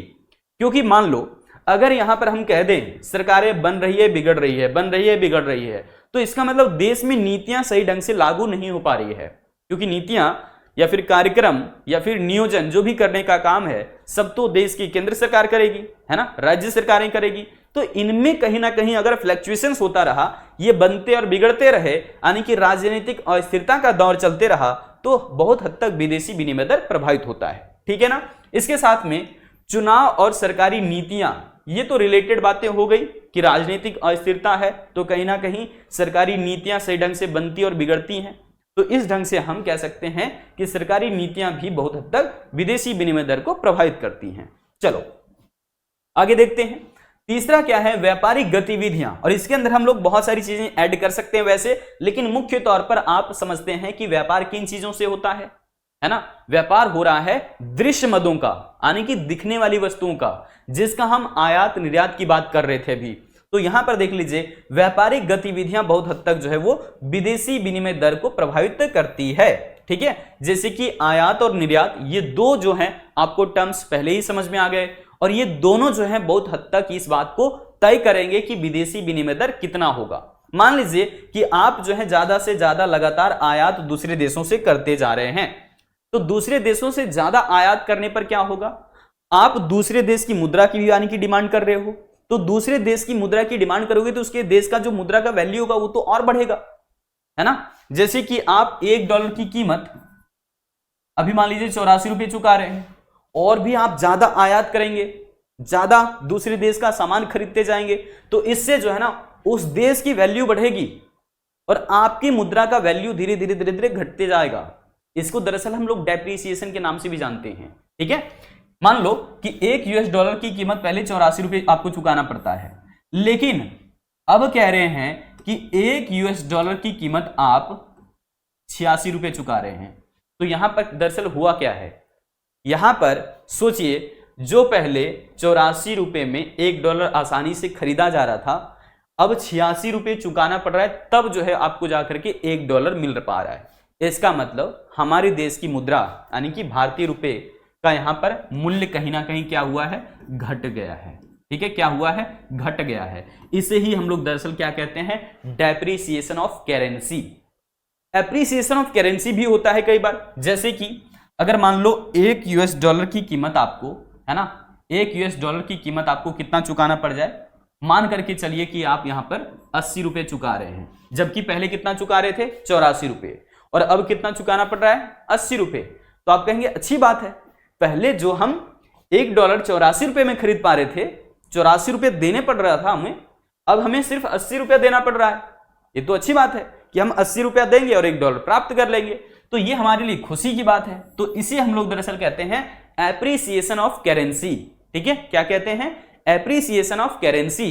और हिंदी में क्या कहेंगे, एप्रिसिएट हुआ है तो बोलेंगे अधिमूल्यन, और यहां पर डेप्रिसिएशन अगर हो जाए, जैसे कि $1 की कीमत आप 84 रुपए चुका रहे थे और अब आपको मान लीजिए 86 रुपए तक चुकाना पड़ रहा है, तो आप इसको कहेंगे डेप्रिसिएशन ऑफ करेंसी, यानी कि यहां पर अधिमूल्यन हो गया, सॉरी यहां पर क्या हो गया, मूल्य ह्रास हो गया, अधिमूल्यन नहीं, मूल्य ह्रास हो गया, क्योंकि आपको ज्यादा पैसे चुकाने पड़ रहे हैं, ठीक है ना। तो कंसेप्ट क्लियर हो गया होगा। चलिए आगे देखते हैं। यहां पर ये 3 सारे कारण तो आपने देख लिया है, इसके अलावे भी कई सारे कारण होते हैं विदेशी विनिमय दर को प्रभावित करने का। तो देखिए यहां पर कह रहे हैं विदेशी प्रत्यक्ष निवेश, यानी कि फॉरेन डायरेक्ट इन्वेस्टमेंट, ठीक है। ये भी कहीं ना कहीं आप देखेंगे तो बहुत ही हद तक विदेशी विनिमय दर को प्रभावित करता है। कैसे, देखिए एफडीआई कहने का मतलब है दूसरे देशों से जो अपने देश को निवेश मिला। अब अपने देश में जो निवेश मिला है दूसरे देशों से, वो मान करके चलिए कि अब और भी ज्यादा यहां पर निवेश किया जा रहा है। हमारे यहां पर जब ज्यादा निवेश किया जाएगा तो हमारे यहां पर उद्योग धंधे स्थापित होंगे, हमारे यहां लोगों को रोजगार मिलेगा, हमारे यहां का उत्पादन बढ़ेगा। तो इससे फायदा क्या हो रहा है, समझ पा रहे हैं, हमारे यहां पर यानी कि डॉलर जो है आ रहा है, हमारे पास फॉरेन रिजर्व ज्यादा होगा, समझिएगा बात को। तो इस प्रकार से हमारे पास अगर सप्लाई ज्यादा बढ़ जाएगा डॉलर का, तो पता है जब भी सप्लाई डॉलर का बढ़ जाता है तो डॉलर की वैल्यू घटेगी। क्लियर सी बात है, क्लियर करेंगे डायग्राम से जाकर के और भी अच्छे से, ठीक है ना। फिलहाल यहां पर समझ लीजिए कि एफडीआई अगर हमारे यहां पर ज्यादा आता है तो इसका मतलब है डॉलर की सप्लाई ज्यादा बढ़ गई देश में, और ये अच्छी बात है। देखो आगे क्या कह रहे हैं कि मुद्रा बाजार यानी कि मनी मार्केट। देखिए मुद्रा बाजार का मुखिया तो देश में है आरबीआई यानी कि रिजर्व बैंक ऑफ इंडिया, है ना, ये देश का केंद्रीय बैंक है। इसकी स्थापना कोलकाता में की गई थी 1 अप्रैल 1935 को, लेकिन 1937 में इसे मुंबई हस्तांतरित कर दिया गया, ट्रांसफर कर दिया गया मुंबई, और इसका हेडक्वार्टर आज के समय में कहां पर है, मुंबई में है, ठीक है। तो इस बात को ध्यान रखिए। अब यहां पर जो मुद्रा बाजार है इसकी नीतियां परिवर्तित होते रहती है, ठीक है। जैसे कि आपने देखा है मनी एंड बैंकिंग के अंदर में हमने आपको बताया था कि केंद्रीय बैंक कैसे जो है साख नियंत्रण करती है, तो इसके लिए मैंने bank rate, repo rate, reverse repo rate, ये सब सारी चीजें समझा दिया है। तो अगर आपने नहीं देखा है तो जाकर के देखना, कंसेप्ट और भी क्लियर हो जाएगा। तो आप यहां पर समझ पा रहे हैं कि मुद्रा बाजार में जो है ना उतार चढ़ाव होते रहता है, और उनके उतार चढ़ाव कहने का मतलब है कि उनकी नीतियां परिवर्तित होते रहती है, और उनकी नीतियां अगर परिवर्तित होते रही तो लोगों के जो देश में हालात हैं वो भी बदलते रहते हैं, ठीक है ना। तो यहां पर आप कह लीजिए उसकी वजह से भी विनिमय दर प्रभावित हो सकता है, ठीक है। चलिए आगे देखिएगा, कह रहे हैं कि केंद्रीय बैंक की नीतियां, ये तो मैंने समझा दिया। तो बेसिकली ये दोनों पॉइंट आप मान करके चलिए कि एक ही है, अलग अलग पॉइंट नहीं है, ठीक है। हमने इसको अलग से कर दिया था, तो यहां पर मेनली इसलिए शामिल कर दिया था ना, चूंकि यहां पर देखो 2 बातें हैं। एक तो कह रहे हैं कि केंद्रीय बैंक की नीतियां, जैसे कि खासकर ब्याज दर, इसका मैंने बात किया ही, bank rate, repo rate, reverse repo rate, सारी चीजें मैंने मुद्रा एवं बैंकिंग के अंदर समझा दिया, जाकर के वहां से देखना, और भी कंसेप्ट क्लियरिटी आपको चाहिए तो, ठीक है ना, अन्यथा मैं तो यहां पर बता ही रहा हूं। तो कह रहे हैं कि और मुद्रा आपूर्ति, कि देश में कितना पैसा चलन में होगा, ये सब सारा डिसीजन कौन लेता है देश में? केंद्रीय बैंक लेता है। और भारत के लिए केंद्रीय बैंक कौन सा है? आरबीआई। तो आरबीआई की नीतियों से भी कहीं ना कहीं आप देखेंगे विदेशी विनिमय दर प्रभावित तो हो सकती है, ठीक है ना। चलिए आगे बढ़े। अब कह रहे हैं कि अंतरराष्ट्रीय आर्थिक संबंध, दुनिया के किन देशों के साथ आपका संबंध बेहतर है ना, इस हद तक भी आपका ये विदेशी विनिमय दर प्रभावित होता है, ठीक है। अगर मान लीजिए दुनिया के अन्य देशों के साथ अपने व्यापार के समझौते बहुत अच्छे तरीके से कर लिए, तो व्यापार के जब समझौते होते हैं ना, तो यह भी बात तय हो जाता है कि हम $1 की कीमत कितना चुकाने वाले हैं आपको, ठीक है। हो सकता है कि फ्यूचर में लेन देन हो, भविष्य में लेन देन हो, लेकिन अभी जब समझौता हो रहा होता है तो ये बातें भी तय हो जाती है कि कितने डॉलर के साथ कितने रुपए को चुकाना पड़ेगा, $1 की कीमत हम कितना देंगे, ये सब सारी चीजें निर्धारित हो जाती है। और ये अल्पकाल के लिए होता है, दरअसल ये सरकार निर्धारित करती है, तो इसे हम स्थिर विनिमय दर के रूप में भी परिभाषित करेंगे आगे चल करके, ठीक है ना। तो यहां से फिलहाल आपने समझ लिया है कि कैसे कैसे जो है वो विदेशी विनिमय दर प्रभावित होता है। तो एक बार आपको दिखा दे वन शॉट के अंदर ऐसे करके लिस्टेड कि आर्थिक स्थितियां विदेशी विनिमय दर को प्रभावित करेगी, राजनीतिक स्थिति भी है ना, साथ साथ में व्यापारिक गतिविधियां भी है ना, उसके साथ में देखो विदेशी प्रत्यक्ष निवेश, मुद्रा बाजार, बैंक की जो है कार्यप्रणाली कैसी या फिर उनकी नीतियां कैसी है, और उसके साथ में अंतरराष्ट्रीय आर्थिक संबंध, ये सब सारी चीजें जो है कहीं ना कहीं विदेशी विनिमय दर को प्रभावित बहुत ज्यादा करती है, और उनमें चेंजेस समय समय पर आते रहते हैं। क्लियर है कि $1 की कीमत कभी 80 रुपये होगा, कभी 84 रुपये होगा, ऐसे होते रहता है। अब ये दो तरह का होता है, विदेशी विनिमय दर को निर्धारित करने के लिए दो विधियां हैं, दो तरीके हैं, दो सिस्टम है, और ये दो सिस्टम है तो अपनी जरूरत के हिसाब से इसे अडेप्ट किया जाता है। लेकिन एक बात तो बिल्कुल तय है आज के जमाने के हिसाब से कि सरकारें बहुत हद तक ये निर्देशित कर देती है कि भैया जो भी अब डॉलर की कीमत तय होगी या फिर $1 के बराबर कितना डॉलर आपको हासिल होगा, ये सब सारी चीजें है ना वो परिवर्तनशील विनिमय दर प्रणाली एडप्ट किया हुआ है। मतलब अगर आप देख रहे हैं कि पहले $1 की कीमत 80 रुपये था, अब $1 की कीमत 84 रुपये हो गया है, हमने इसको क्या कहा? हमने इसे क्या कहा? तो डेप्रीसिएशन ऑफ करेंसी कहा, यानी कि मूल्य ह्रास हो गया है, क्योंकि $1 की कीमत पहले 80 रुपये चुकाना पड़ रहा था। जरा ध्यान से समझना मैं क्या कह रहा हूं, ये टर्मिनोलॉजी है और इस टर्मिनोलॉजी को पूछा भी जाता है एग्जाम में, तो मैं यहां पर नोट कर देता हूं। मान लीजिए आप कह रहे हैं, इसको मैं दो भाग में कर देता हूं और अच्छा हो जाएगा, है ना। देखो देखिए, एक मैंने यहां पर लिख दिया अधिमूल्यन, ठीक है, अधिमूल्यन, और दूसरा मैं लिख रहा हूं मूल्यह्रास, मूल्यह्रास, ठीक है। तो देखिए पहले अगर हम $1 की कीमत, ठीक है समझना, $1 की कीमत कितना चुका रहे थे? मान लीजिए कि 80 रुपये चुका रहे थे, ठीक है, कितना चुका रहे थे? 80 रुपया। अब ठीक है, अब कितना चुका रहे हैं?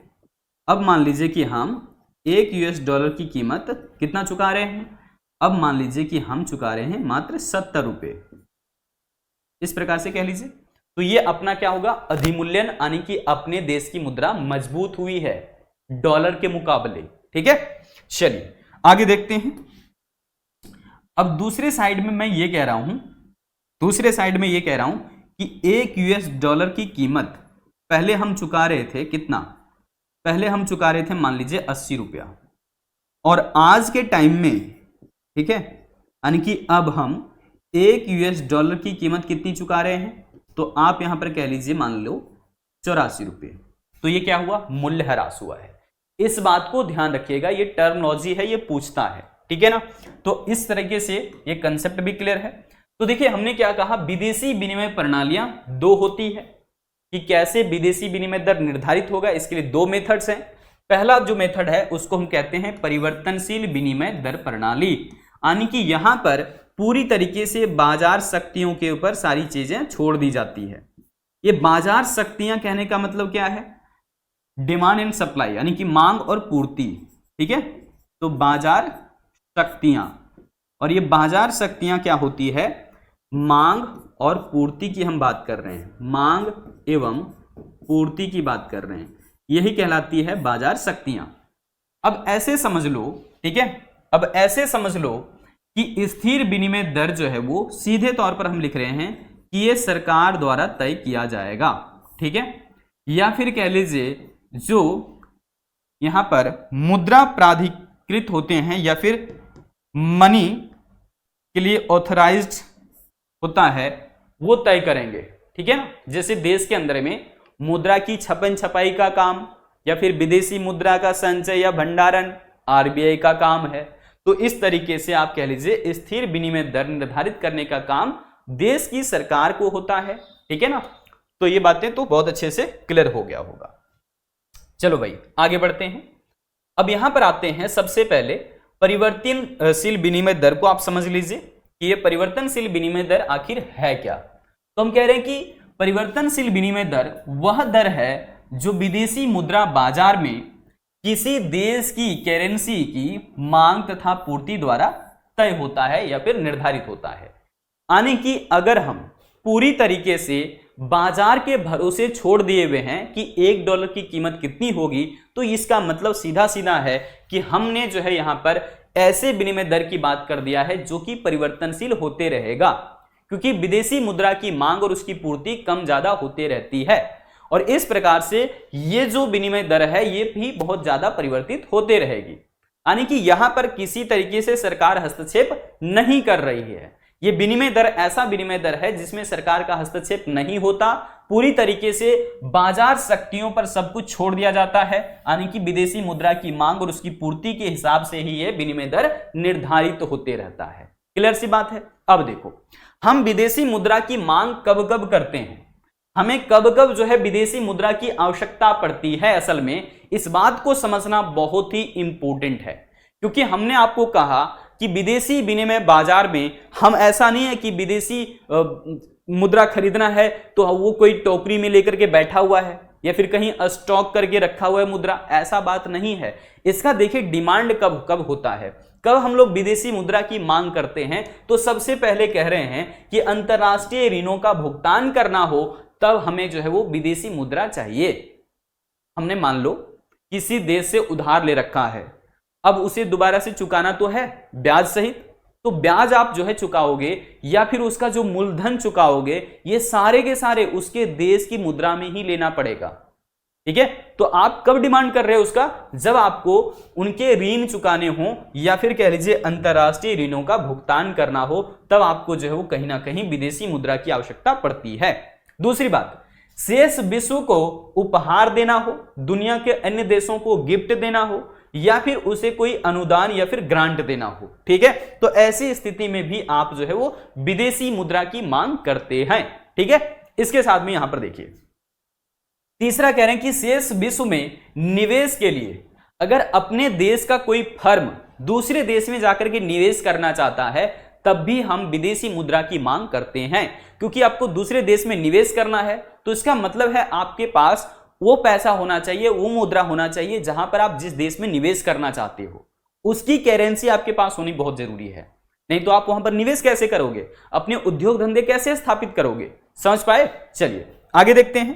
कह रहे हैं कि विदेशी से, है ना, विदेशों से असल में होगा यहां पर, विदेशों से प्रत्यक्ष क्रय के लिए, है ना। मान लो कोई सामान हमें खरीदना हो, हमने क्या कहा, हमें इंपोर्ट करवाना है, आयात करवाना है, तो इसके लिए आपके पास पैसा तो होना चाहिए ना। जिस देश से आप ले रहे हो सामान उस देश की करेंसी भी आपके पास होनी चाहिए। तो इसका मतलब है विदेशों से अगर हम प्रत्यक्ष रूप से क्रय कर रहे हैं, लेन देन कर रहे हैं, तब यहां पर भी हमें जो है वो जरूरत पड़ जाती है विदेशी मुद्रा की। तो ये बातें बहुत अच्छे से क्लियर हो गया होगा। चलो अब हम लोग जानते हैं कि आखिर इसकी पूर्ति कब कब होती है। हमने तो मांग देख लिया कि हमें विदेशी विनिमय कब चाहिए, है ना। हमने क्या क्या आपको बताया, एक बार दोबारा से देख लें। जब हमें दूसरे देश को ऋण चुकाना हो, है ना, तो अंतरराष्ट्रीय ऋण का भुगतान हमें करना होगा, तो उस समय हम विदेशी मुद्रा की मांग करते हैं। शेष विश्व को उपहार देना हो या फिर अनुदान देना हो, तब भी हमें विदेशी मुद्रा चाहिए। हम जब दूसरे देशों में निवेश करना चाहते हैं तब भी विदेशी मुद्रा हमें चाहिए। इसके साथ में दूसरे देशों से कोई सामान हम खरीदना चाहते हैं तब भी हमें विदेशी मुद्रा चाहिए। तो इस बात को ध्यान रखना, इन जगहों पर हम विदेशी मुद्रा की मांग कर रहे हैं। अब देखिए भैया, ये अपना दूसरा सवाल आ रहा है कि विदेशी मुद्रा की पूर्ति आखिर आपको होती कब कब है, आपको कैसे विदेशी मुद्रा हासिल हो जाता है। तो हासिल होने के बड़ा आसान तरीके हैं, बस थोड़ा सा अपने आप को बेहतर बनाना होता है। जब हम अपने देश में उपज इतना ज्यादा कर चुके हैं कि हमारे देश के नागरिकों की जरूरतें पूरी हो गई और हमारे पास कुछ अधिशेष या फिर सरप्लस बच रहा है, तो हम दुनिया के अन्य देशों को वो अपना सामान बेच सकते हैं, निर्यात कर सकते हैं। तो जब हम देश का कोई भी वस्तु दूसरे देश में निर्यात करते हैं या फिर एक्सपोर्ट करते हैं तो उस दौरान हमें विदेशी मुद्रा प्राप्त होता है, विदेशी विनिमय प्राप्त होता है। इसके साथ में विदेशी प्रत्यक्ष निवेश भी हमारे देश के अंदर आता है, एफडीआई जिसको हम कहते हैं, फॉरेन डायरेक्ट इन्वेस्टमेंट। और जब ये निवेश आता है ना तो ह्यूज अमाउंट में आता है, बहुत बड़े अमाउंट में आता है। और सरकार ने पूरी तरीके से इसीलिए कई बार ऐसा भी जिक्र करा है कि भैया हम आपको 100% एफडीआई देते हैं। 100% मतलब आप पूर्णतः आओ, हमारे देश में कंपनी स्थापित करो, आप अपनी उद्योग धंधे लगाओ, कोई दिक्कत हमें नहीं है, आप 100% अपनी जो है इन्वेस्टमेंट लगा सकते हो। अन्यथा पहले क्या होता था, भारत के किसी एक कंपनी के साथ विदेशी कंपनी को मर्ज करके चलाया जाता था। आपने नाम बहुत बार सुना होगा, हीरो होंडा, मारुति सुजुकी। ये दरअसल दो अलग अलग नाम थे मिले हुए, ठीक है, जैसे हीरो अलग होंडा अलग, ठीक है, इसी प्रकार से मारुति अलग सुजुकी अलग। तो ये पहले कंबाइंड होकर के चलता था। अब क्या है, सरकार ने कह दिया 100% एफडीआई, यानी कि आप अपने स्वतंत्र तरीके से उद्योग धंधे स्थापित करके इसका संचालन भारत में कर सकते हो। तो यहां पर 100% एफडीआई कहने का मतलब यही है। अब कह रहे हैं कि गैर निवासियों के प्रत्यक्ष क्रय, यानी कि हम दूसरे देश से कोई सामान खरीद रहे थे तो हमें पैसा चाहिए था, लेकिन सोचो कोई विदेशी नागरिक है और हमारे यहां से कुछ सामान खरीदना पसंद कर रहा है, तो हमारे यहां से जब सामान खरीद करके जाएगा तो अपना पैसा छोड़ करके जाएगा, है ना, बात समझ रहे हो। तो अपना वो पैसा कन्वर्ट करवाएगा भारतीय रुपए में। तो इसका मतलब हमारे पास रिजर्व बढ़ गया, विदेशी मुद्रा का भंडार ज्यादा हो गया, ठीक है। तो गैर निवासियों के प्रत्यक्ष क्रय करने से हमारे पास वो रिजर्व आता है। अब देखो कह रहे कि शेष विश्व में रहने वाले गैर निवासियों से प्राप्त धन, यानी कि यहां पर मान लो कि हमारे देश का कोई व्यक्ति दूसरे देश में काम कर रहा है और वो अपने यहां पर पैसा भेज रहा है वहां से कमा करके, ठीक है, आप ऐसा कह सकते हो। तो हम कह सकते हैं शेष विश्व में रहने वाले गैर निवासियों से प्राप्त धन, ठीक है। तो ये बातें भी क्लियर हो गई होगी। अब आते हैं अगले कंसेप्ट के ऊपर जिसका नाम है स्थिर विनिमय दर। और हमने क्या कहा, मौद्रिक अधिकारी जो होंगे वो यहां पर इसको तय करेंगे, या फिर कह लीजिए कि सरकार जो है वो पूरी तरीके से स्थिर विनिमय दर को अपनाती है। और ये कब होता है, जनरली तो ये अल्पकाल के लिए सही है, लेकिन ध्यान रखिएगा ये क्यों किया जाता है, किस उद्देश्य के साथ किया जाता है, ये जानना बड़ा इंपॉर्टेंट है, ठीक है ना। क्योंकि कई लोग कहते हैं कि अगर स्थिर विनिमय दर हो सकता है तो सरकार हमेशा से क्यों नहीं कह देती कि $1 की कीमत, है ना, ₹1 के बराबर होगी। ये सवाल हुआ है, कई सारे बच्चे पूछ रहे थे, है ना, कई बार मैंने जो है देखा हुआ है कि इस तरह के सवाल बनाते हैं। तो हम यहां पर क्या कह रहे हैं कि इसका उद्देश्य असल में है क्या। सरकार स्थिर विनिमय दर लेकर के आ जाती है तो ये क्या लंबे समय के लिए हो सकता है, नहीं, ये सिर्फ अल्पकाल के लिए उचित है, सही है। बात देखना क्या कह रहे हैं, कह रहे हैं कि स्थिर विनिमय दर प्रणाली यानी कि फिक्स्ड एक्सचेंज रेट सिस्टम। तो स्थिर विनिमय दर वह दर है जो किसी देश की सरकार या फिर मौद्रिक अधिकारी निर्धारित करती है, तय करती है, और वही उसमें बदलाव भी ला सकती हैं, परिवर्तन भी कर सकती हैं। अब देश के अंदर जो मौद्रिक अधिकारी होते हैं इसका मतलब वो मनी मार्केट के मुखिया होंगे, मनी मार्केट में काम कर रहे होंगे। और देश का मनी मार्केट का मुखिया जो होता है वो होता है रिजर्व बैंक ऑफ इंडिया, या फिर कह लीजिए भारतीय रिजर्व बैंक, यही देश का केंद्रीय बैंक है। अब ये पूरी तरीके से तय करेगा, या फिर कह लीजिए सरकार तय करेगी कि स्थिर विनिमय दर कितना होगा, नहीं होगा। देखो तो सरकार की भूमिका यहां पर ज्यादा हो गई, यहां पर स्वतंत्र रूप से बाजार के ऊपर छोड़ा नहीं गया, है ना, आप ये भी कह सकते हो। तो स्थिर विनिमय दर प्रणाली के कुछ गुण और दोष आपको जानने होंगे, क्योंकि यह सवाल बनता है आपका। आपसे हमेशा पूछा जाता है कि स्थिर विनिमय दर से आप क्या समझते हैं, तो आप वहां पर बता देना कि वह विनिमय दर जो किसी देश की सरकार या फिर मौद्रिक अधिकारी निर्धारित करती है, या फिर कह लीजिए स्वतंत्र बाजार द्वारा निर्धारित नहीं किया जाता, तथा वह जो है वो खुद ही उसमें बदलाव भी ला सकते हैं जिसने उसको तय किया है। तो इस तरह की विनिमय दर को हम लोग कहते हैं स्थिर विनिमय दर प्रणाली।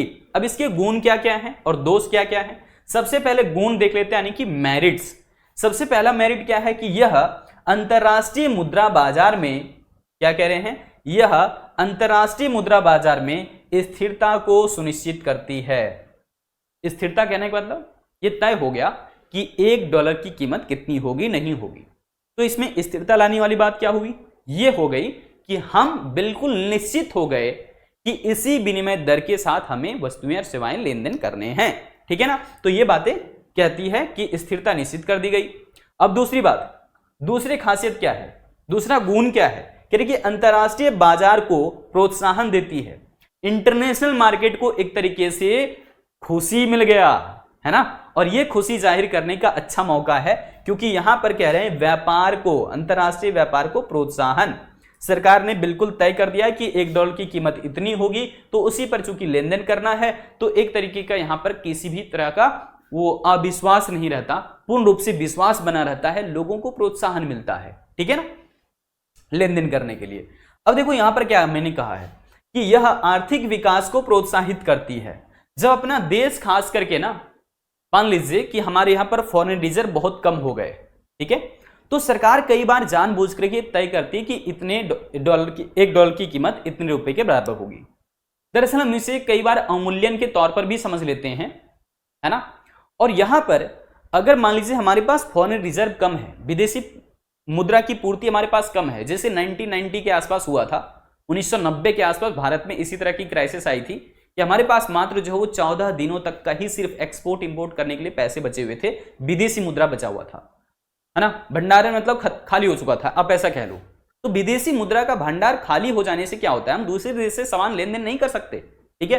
तो ऐसे में हमें आवश्यकता पड़ती है डिवैल्यूएशन करने का, यानी कि सरकार जानबूझ करके अपने देश की मुद्रा का वैल्यू कम तय करती है ना।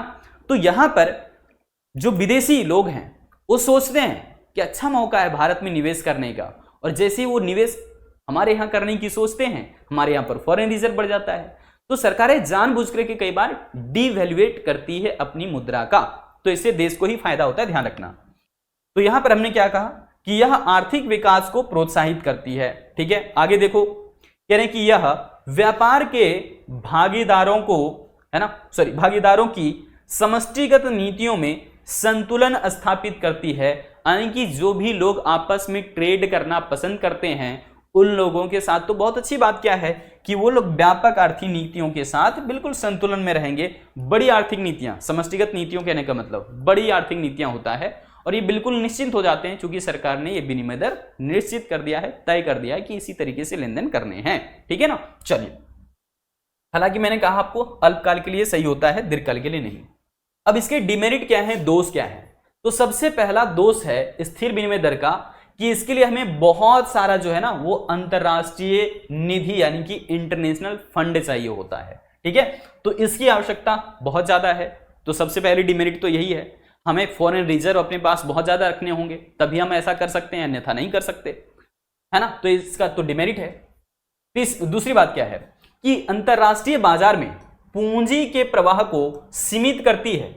अंतरराष्ट्रीय बाजार में पूंजी का प्रवाह सीमित हो जाता है। इसका मतलब क्या है कि हमारे देश के लोग दूसरे देश में जाकर के इन्वेस्टमेंट बहुत कम कर पाते हैं, लिमिटेड हो जाता है सारी चीजें, ठीक है ना।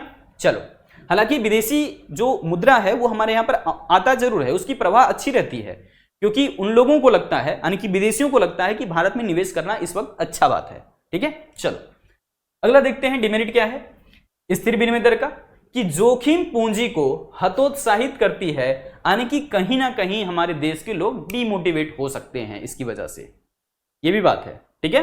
हालांकि इसका असर देख लेती है गवर्नमेंट, तभी ऐसा अपनाती है क्योंकि सरकार का मकसद ही होता है देश का कल्याण करना, देश की भलाई करना, ठीक है। अब चौथे पॉइंट के ऊपर कह रहे हैं कि संसाधनों के आवंटन में कठोरता लाती है, रिसोर्स एलोकेशन में जटिलता आती है। तो ये बातें बहुत अच्छे तरीके से क्लियर हो गई।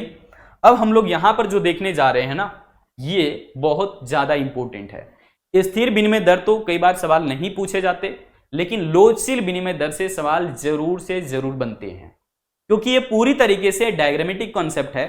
इसलिए मैं कहूंगा आपसे कि इस पूरे कॉन्सेप्ट को आप हूबहू बिल्कुल कॉपी करके लिख सकते हो, ठीक है, क्योंकि आपको इसमें डेफिनेशन वगैरह तैयार करने में भी कई बार दिक्कत होता है, ठीक है, ये बातें भी है। लेकिन मैं जिस तरीके से आपको डेफिनेशन बताने वाला हूं ना, आपको रटना नहीं पड़ेगा, आपको नकल या फिर कॉपी भी नहीं करनी पड़ेगी, आप अपनी भाषा में अपनी तरीके से लिख सकते हो, ठीक है। आप चाहें तो हालांकि कॉपी कर सकते हैं, उसमें कोई दिक्कत नहीं। चलिए देखिए, कह रहे हैं लोचशील विनिमय दर निर्धारण कैसे होगा। अब पूरी तरीके से ये समझो कि सरकार यहां पर कुछ भी नियंत्रित नहीं कर रही है, सरकार जोर जबरदस्ती नहीं कर रही है, सरकार हस्तक्षेप नहीं कर रही है, और पूरी तरीके से स्वतंत्र रूप से बाजार के ऊपर यह छोड़ दिया गया है कि अब ये विदेशी विनिमय दर कैसे निर्धारित होगी। इतनी सी बात समझ में आ गया, यानी कि सरकार का यहां हस्तक्षेप नहीं है, स्वतंत्र रूप से बाजार शक्तियां ही विदेशी विनिमय दर को निर्धारित करेगी, तय करेगी। ये बातें स्पष्ट है ना। देखो, हमने क्या कहा कि संतुलित विनिमय दर वहां पर निर्धारित होती है जहां पर विदेशी विनिमय की मांग इसकी पूर्ति के बराबर हो जाती है। तो ये देख सकते हैं डायग्राम के थ्रू अभी आपको कैसा दिख रहा है, ठीक है। इसको हम लोग सिंप्लीफाई करने की कोशिश करते हैं। देखिए, यहां पर डीडी कहने का मतलब है डिमांड, है ना, एसएस कहने का मतलब है सप्लाई। लेकिन किसकी डिमांड, किसकी सप्लाई? वस्तु की नहीं, सेवाओं की नहीं, किसकी? तो विदेशी मुद्रा की मांग और विदेशी मुद्रा की पूर्ति की ना बात कर रहे हैं, है ना। तो इसलिए डीडी कहने का मतलब है डिमांड, एसएस कहने का मतलब है सप्लाई, ठीक है। तो demand and supply of currency. चलिए भैया, अब हम लोग यहां पर समझते हैं कि आखिर ये डिमांड कर बनता कैसे है। तो मैं एक छोटा सा डायग्राम यहां पर क्रिएट करता हूं, मान करके चलिए, बिल्कुल वस्तु की तरह ही इसको समझना है। हालांकि ये वस्तु नहीं बल्कि विदेशी मुद्रा की मांग की बात कर रहे हैं, ध्यान देना। हमने यहां पर लिख दिया डिमांड, ठीक है, डीडी में लिख दे रहा हूं, और यहां पर मैं लिख रहा हूं एक यूएस डॉलर, सॉरी डॉलर में लिख रहा हूं सीधा, मैं रुपए में लिख देता हूं, ऐसा करता हूं, रुपए में लिख देता हूं। और डिमांड में किसका कर रहा हूं? डिमांड डॉलर का कर रहा हूं, ठीक है। इस बात को समझिए, अगर मान लो डॉलर की डिमांड इतनी है, दूसरे कलर से कर लेते हैं, डॉलर की डिमांड इतनी है, तो मान लीजिए उस वक्त, है ना, तय हो गया है यहां पर मान करके चलो 70 रुपये, 70 रुपये बराबर $1, ऐसे मान लो $1 यहां पर, और इस स्थान पर है 70 रुपये। सोच करके देखिए, जैसे ही यहां पर मान लो डॉलर की डिमांड बढ़ गई, डॉलर की डिमांड बढ़ गई, ठीक है ना। डॉलर की डिमांड बढ़ने से क्या होगा, समझ पा रहे हो? डॉलर की डिमांड बढ़ने से क्या होगा? डॉलर की डिमांड बढ़ने पर यहां पर हम कह सकते हैं कि पूर्णतः अपने देश की मुद्रा का वैल्यू घट जाएगा। अपने देश की मुद्रा का वैल्यू घटने का मतलब क्या है, इसको समझना। अपने देश की मुद्रा का वैल्यू घटने का मतलब है हमें अब पहले की अपेक्षा ज्यादा मुद्रा चुकाने पड़ेंगे, ठीक है, ज्यादा मुद्रा चुकाने पड़ेंगे। तो आप इस तरीके से कह सकते हो इसको, ठीक है ना। चलिए, तो ये बातें भी समझ आ गई होगी। तो छोटा सा तो कंसेप्ट यहां पर है। अब सप्लाई के लिए यहीं पर देख लेते हैं, बार बार चेंज नहीं करेंगे। हाँ, अब मैं यहां पर देख लेता हूं सप्लाई के लिए। सप्लाई के लिए जनरली कैसा बनता है ये, तो अपवर्ड बनता है, आपको मालूम है सप्लाई कर्व, ठीक है, माइक्रो इकोनॉमिक्स में आपने पढ़ा है। तो अब यहां पर हम लिख रहे हैं एस एस सप्लाई, ठीक है। अब देखो, यहां पर हमने ले लिया रुपए में, ठीक है, और यहां पर क्या है, डॉलर की डिमांड ले रहे हैं, डिमांड डॉलर का है।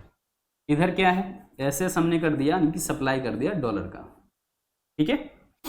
चलो, अब यहां पर देखने वाली बात क्या है, हमने डिमांड कर्व ये बना लिया डीडी, जो कि डाउनवर्ड स्लोपिंग होता है, और मैं यहां पर कह रहा हूं कि डिमांड ये है डिमांड ये है डॉलर का, ठीक है, और उस वक्त ये रेट तय किया गया है, यानी कि $1 की कीमत, $1 की कीमत कितनी तय की गई है?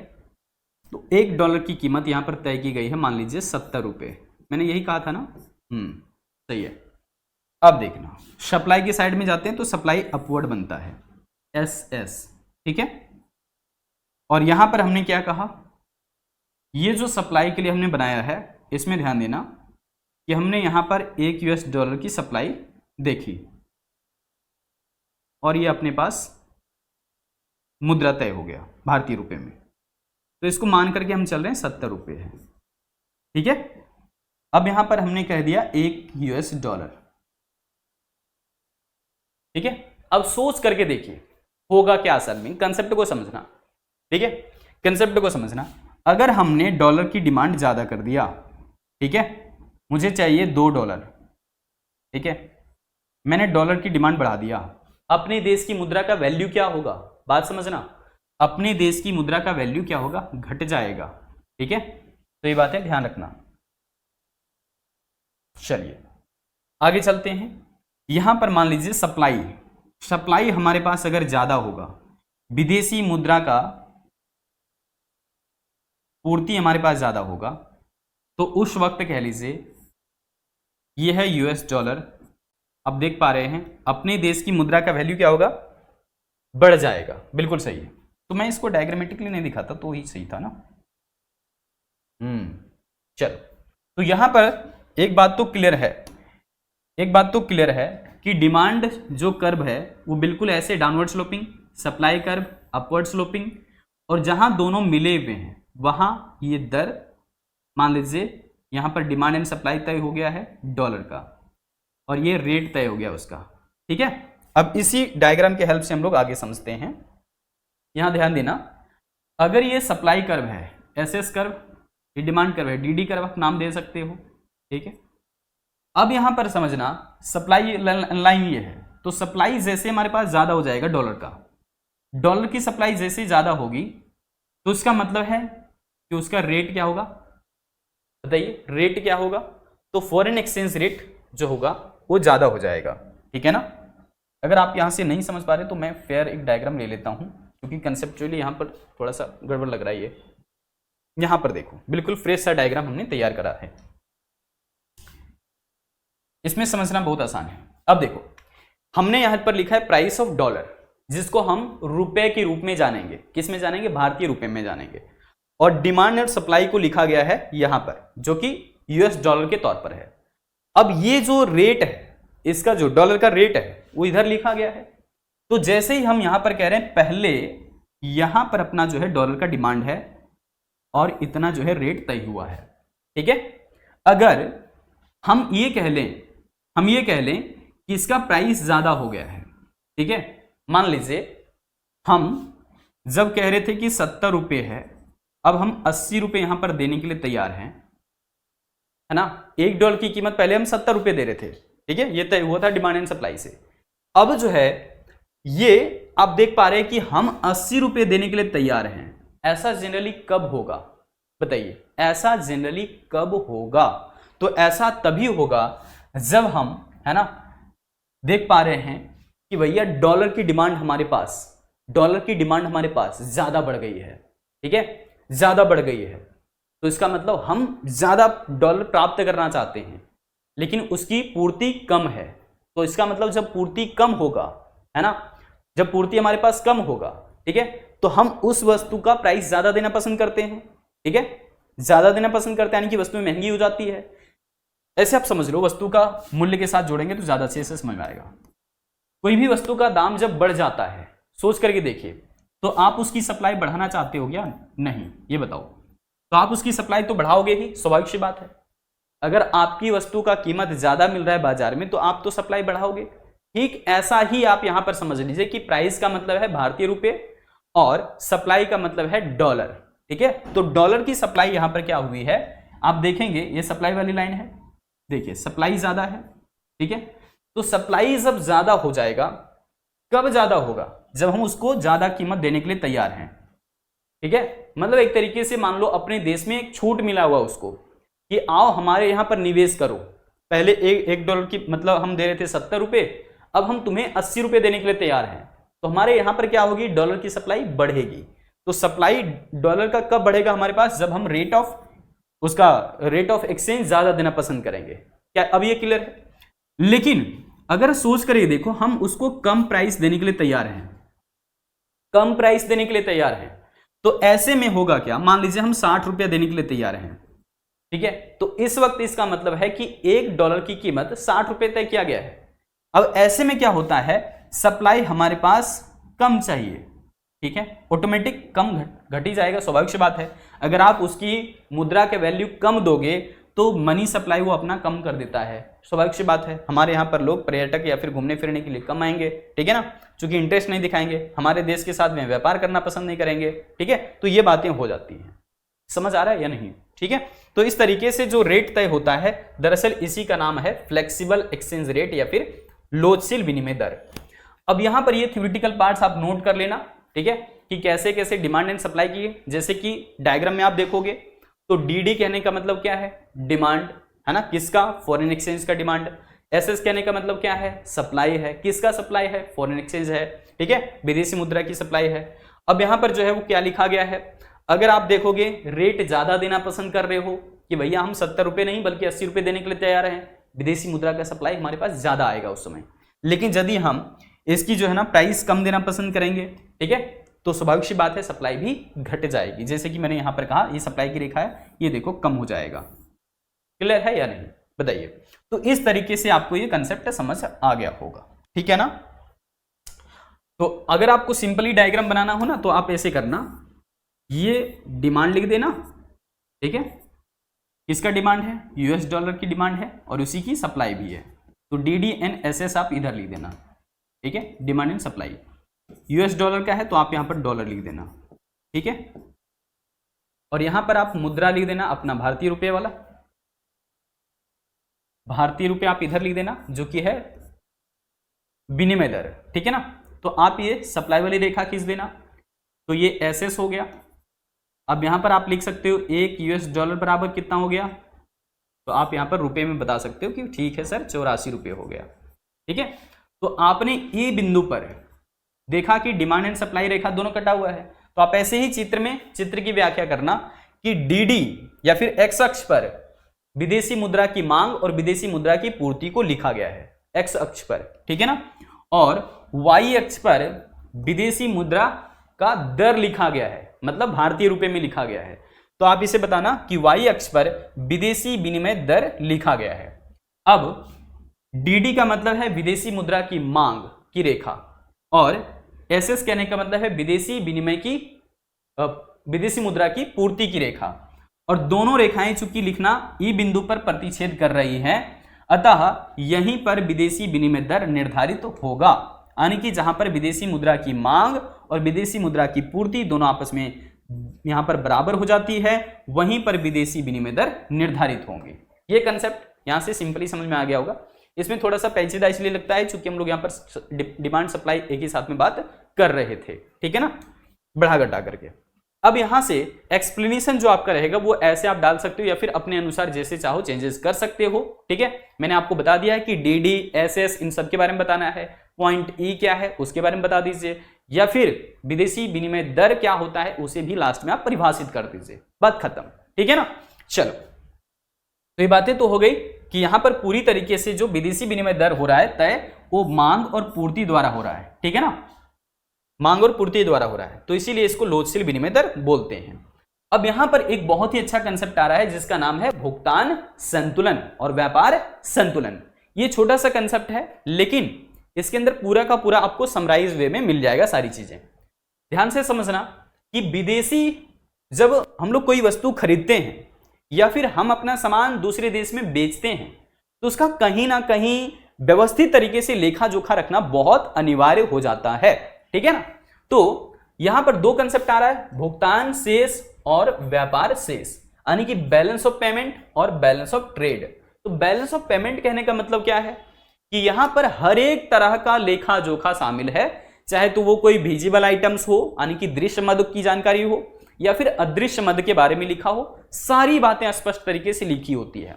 लेकिन व्यापार यानी कि बैलेंस ऑफ ट्रेड के अंदर में सिर्फ और सिर्फ दृश्य मदों को शामिल किया जाता है, सिर्फ जो दिखने वाली वस्तुएं होती है उनके मूल्य लिखे जाते हैं। ठीक है, क्योंकि व्यापार किनका होता है, जो दिखता है वही बिकता है, आप ऐसे कह लीजिए। तो अवधारणा इसकी सबसे पहले अवधारणा के आधार पर यानी कि कंसेप्ट के आधार पर समझो। कह रहे कि भुगतान शेष एक देश से शेष विश्व के साथ हुए सभी तरह के आर्थिक सौदों का संक्षिप्त विवरण है। सभी तरह के आर्थिक लेन देन भुगतान संतुलन के अंदर या भुगतान शेष के अंदर लिखे जाते हैं। लेकिन व्यापार शेष के अंदर या व्यापार संतुलन के अंदर क्या लिखा जाता है, तो व्यापार शेष केवल और केवल दृश्य निर्यातों तथा दृश्य आयातों के बीच का अंतर है। ठीक है ना, केवल और केवल दिखने वाली वस्तुओं के आयात निर्यात को शामिल किया जाता है व्यापार संतुलन में, और दृश्य और अदृश्य दोनों तरह के आर्थिक लेखा जोखा लिखे जाते हैं भुगतान संतुलन के अंदर, भुगतान शेष के अंदर। अब दूसरा आधार हमने यहां पर लिया है लेन देन की प्रकृति कैसी है। तो कह रहे हैं कि वस्तुओं तथा सेवाओं दोनों से संबंधित जो लेन देन होते हैं उसका रिकॉर्ड यहां पर किया जाता है। तो वस्तुओं का भी सेवाओं का भी यानी कि दृश्य मदों का भी अदृश्य मदों का भी ये सारी जानकारियां भुगतान शेष के अंदर लिखी होती है। लेकिन व्यापार शेष के अंदर में केवल और केवल यहां पर वस्तुओं से संबंधित लेन देन को शामिल किया जाता है या फिर रिकॉर्ड किया जाता है। तो केवल और केवल यहां पर क्या आ गए, दृश्य मद आ गए। अब देखिए कह रहे कि लेन देन का क्षेत्र कैसा है, यानी कि यह चालू खाते तथा पूंजी खाते दोनों के लेन देनों का रिकॉर्ड करता है। अब इसका मतलब क्या हुआ, चालू खाते तथा पूंजी खाते।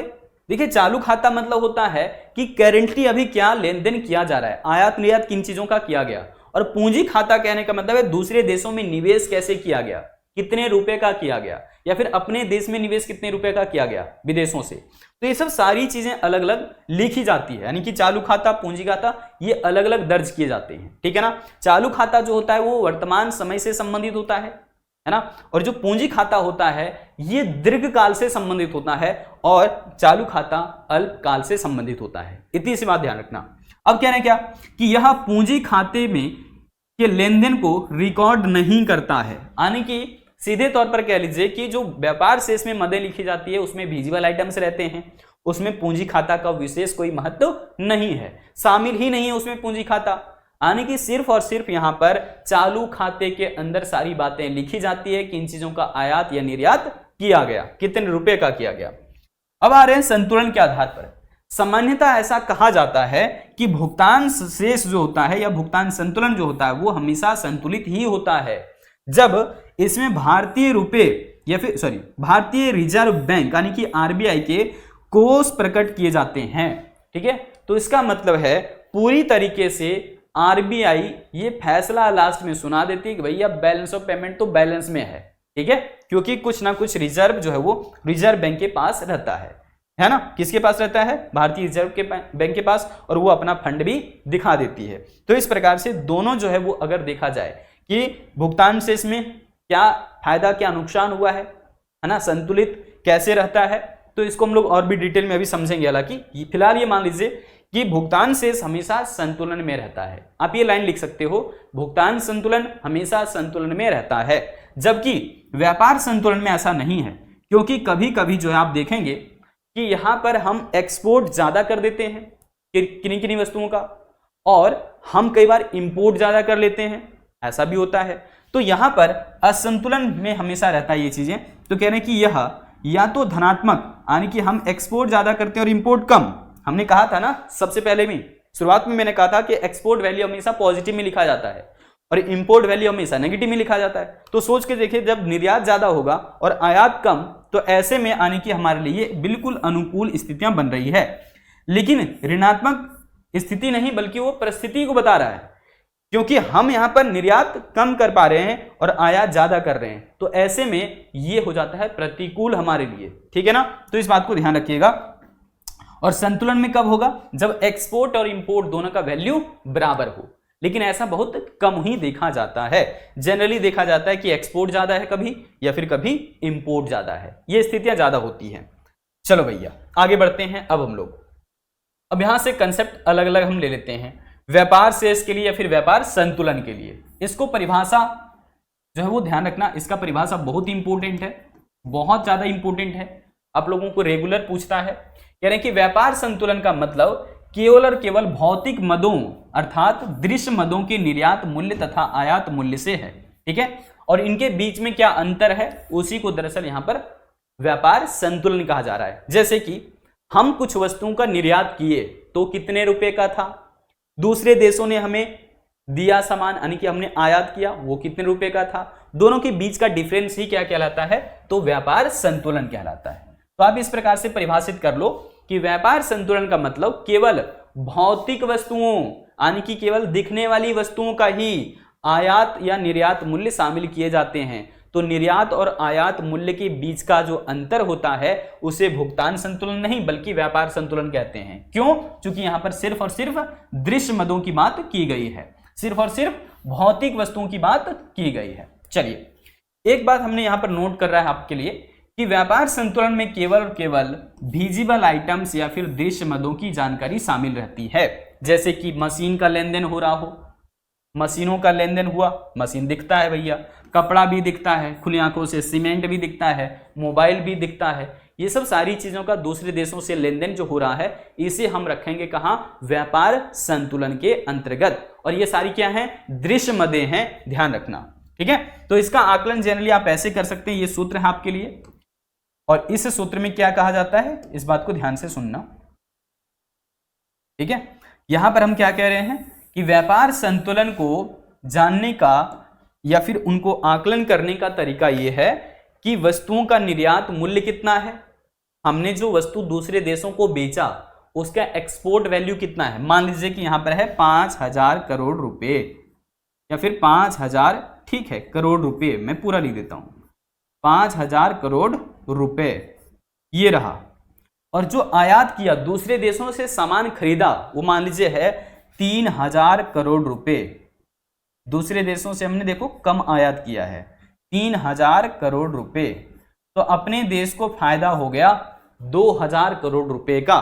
ठीक है ना, तो इस प्रकार से आप कह सकते हो, है ना। हमने कहा था यहां पर 5,000 करोड़, तो 5,000 करोड़ का हमने क्या किया है, वस्तु निर्यात किया है, और हमने आयात केवल कितना किया है, 3,000 करोड़ रुपए का, तो अपने देश को फायदा कितना हुआ है, 2,000 करोड़ रुपए का। इसे ही दरअसल हम लोग व्यापार संतुलन कहेंगे। लेकिन सोच करके देखो कि क्या हमेशा निर्यात मूल्य ज्यादा होगा, नहीं होगा, है ना। जब हम सामान ज्यादा बना नहीं पाएंगे तो निर्यात फिर ज्यादा कैसे होगा उस वक्त, समझने वाली बात है। तो हमें दरअसल अपने देश का उत्पादन स्तर बढ़ाना होता है इतना ज्यादा कि हम अपने देश के नागरिकों की जरूरतें पूरी कर लिए, फिर भी हमारे पास एक्स्ट्रा बच रहा है, तब हम उसको एक्सपोर्ट करेंगे, है ना। तो हम दरअसल स्थितियों को जस्ट विपरीत कर चुके हैं। हम ज्यादा आयात करते हैं दूसरे देशों से, चाइना का सामान खरीद दिए, जापान का सामान खरीद दिए, तो इन देशों का सामान आप खरीदोगे तो इसका मतलब आयात कर रहे हो, और आयात करने पर अपने देश का पैसा आउटफ्लो होता है, बाहर चला जाता है। तो इसका मतलब आप उस समय इधर का मूल्य ज्यादा देखोगे और इधर का मूल्य कम होगा, इसका मतलब व्यापार शेष घाटे में होगा एक तरीके से। ठीक है ना, चलिए आगे बढ़ते हैं। अब इसमें आ गया दूसरा कंसेप्ट, व्यापार संतुलन के बाद ये आ गया भुगतान संतुलन, जिसे शॉर्ट में हम बैलेंस ऑफ पेमेंट कहेंगे, और इसे हम क्या कह रहे थे, बैलेंस ऑफ ट्रेड यानी कि BOT।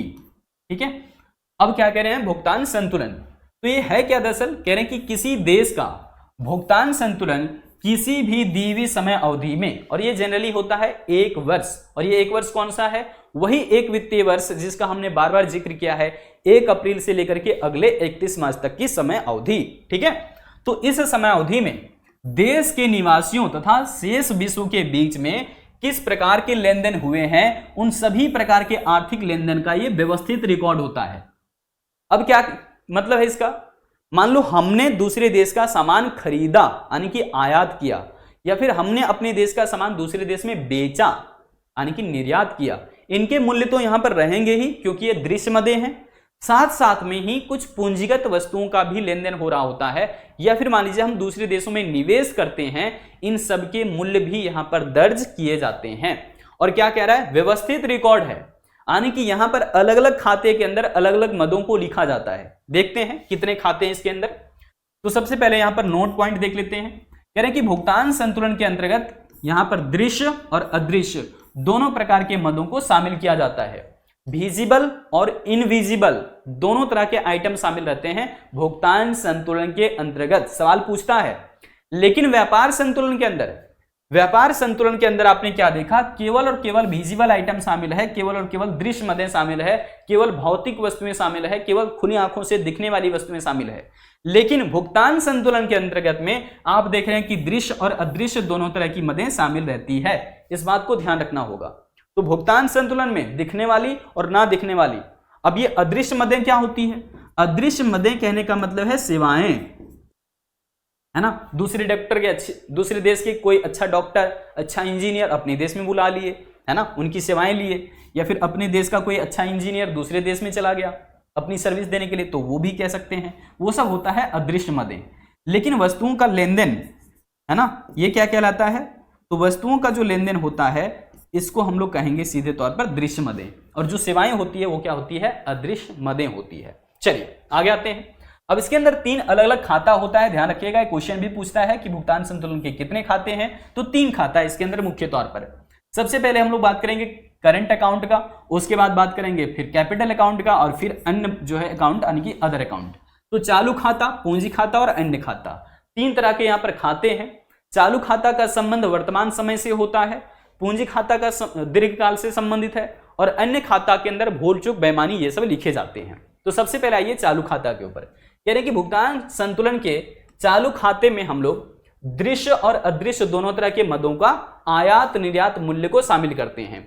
जहां पर आप दूसरे देश का सामान खरीदते हो यानी कि आयात करते हो, तो उस आयात मूल्य को आप नकारात्मक सूची के अंदर में शामिल करते हैं, नेगेटिव दिखाते हैं। क्यों? मैंने शुरुआत में ही बताया था, जब दूसरे देश का सामान खरीदोगे तो अपने देश का पैसा बाहर जाएगा, इसलिए यहां पर आयात को नकारात्मक सूची में रखा जाता है, ठीक है ना।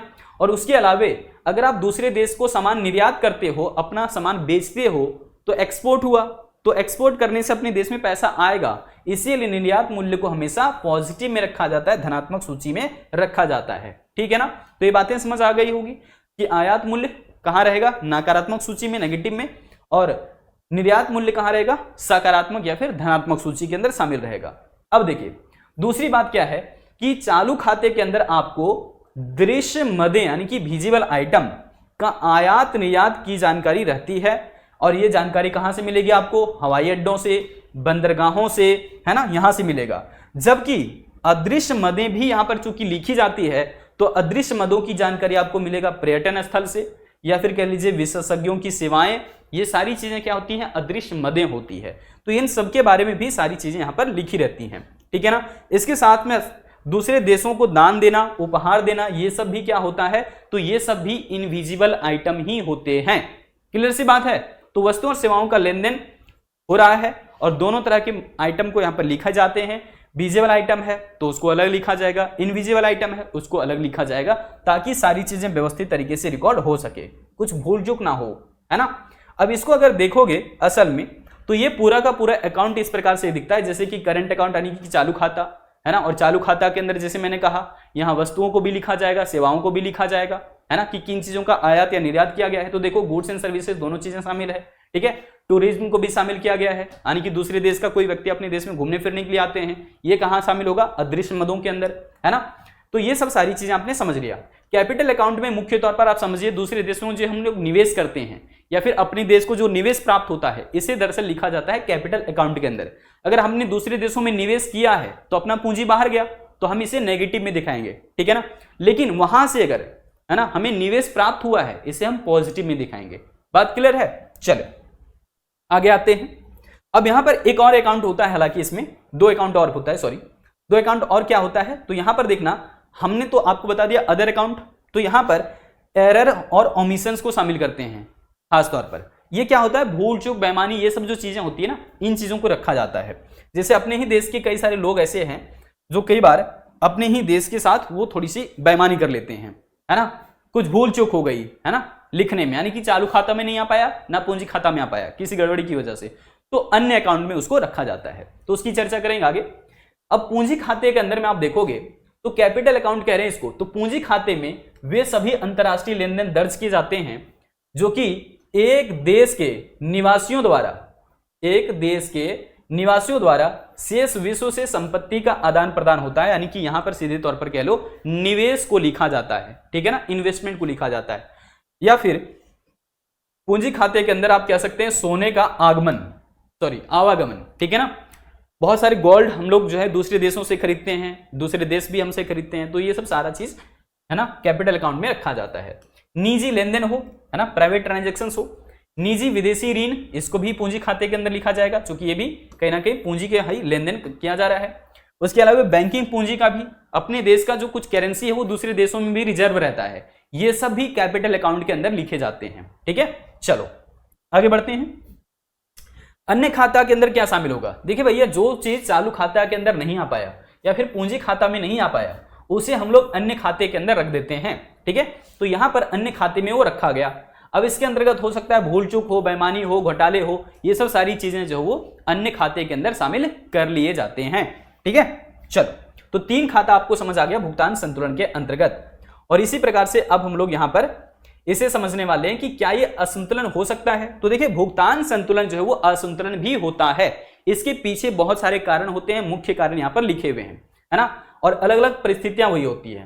तो अलग अलग परिस्थितियां क्या है? यदि किसी वजह से, यदि किसी भी कारण से कह लीजिए आयात अथवा निर्यात की गति ज्यादा तेज हो जाए, एक तरफा हो जाएगा, तो ऐसी स्थिति में भुगतान संतुलन असंतुलन में हो जाता है।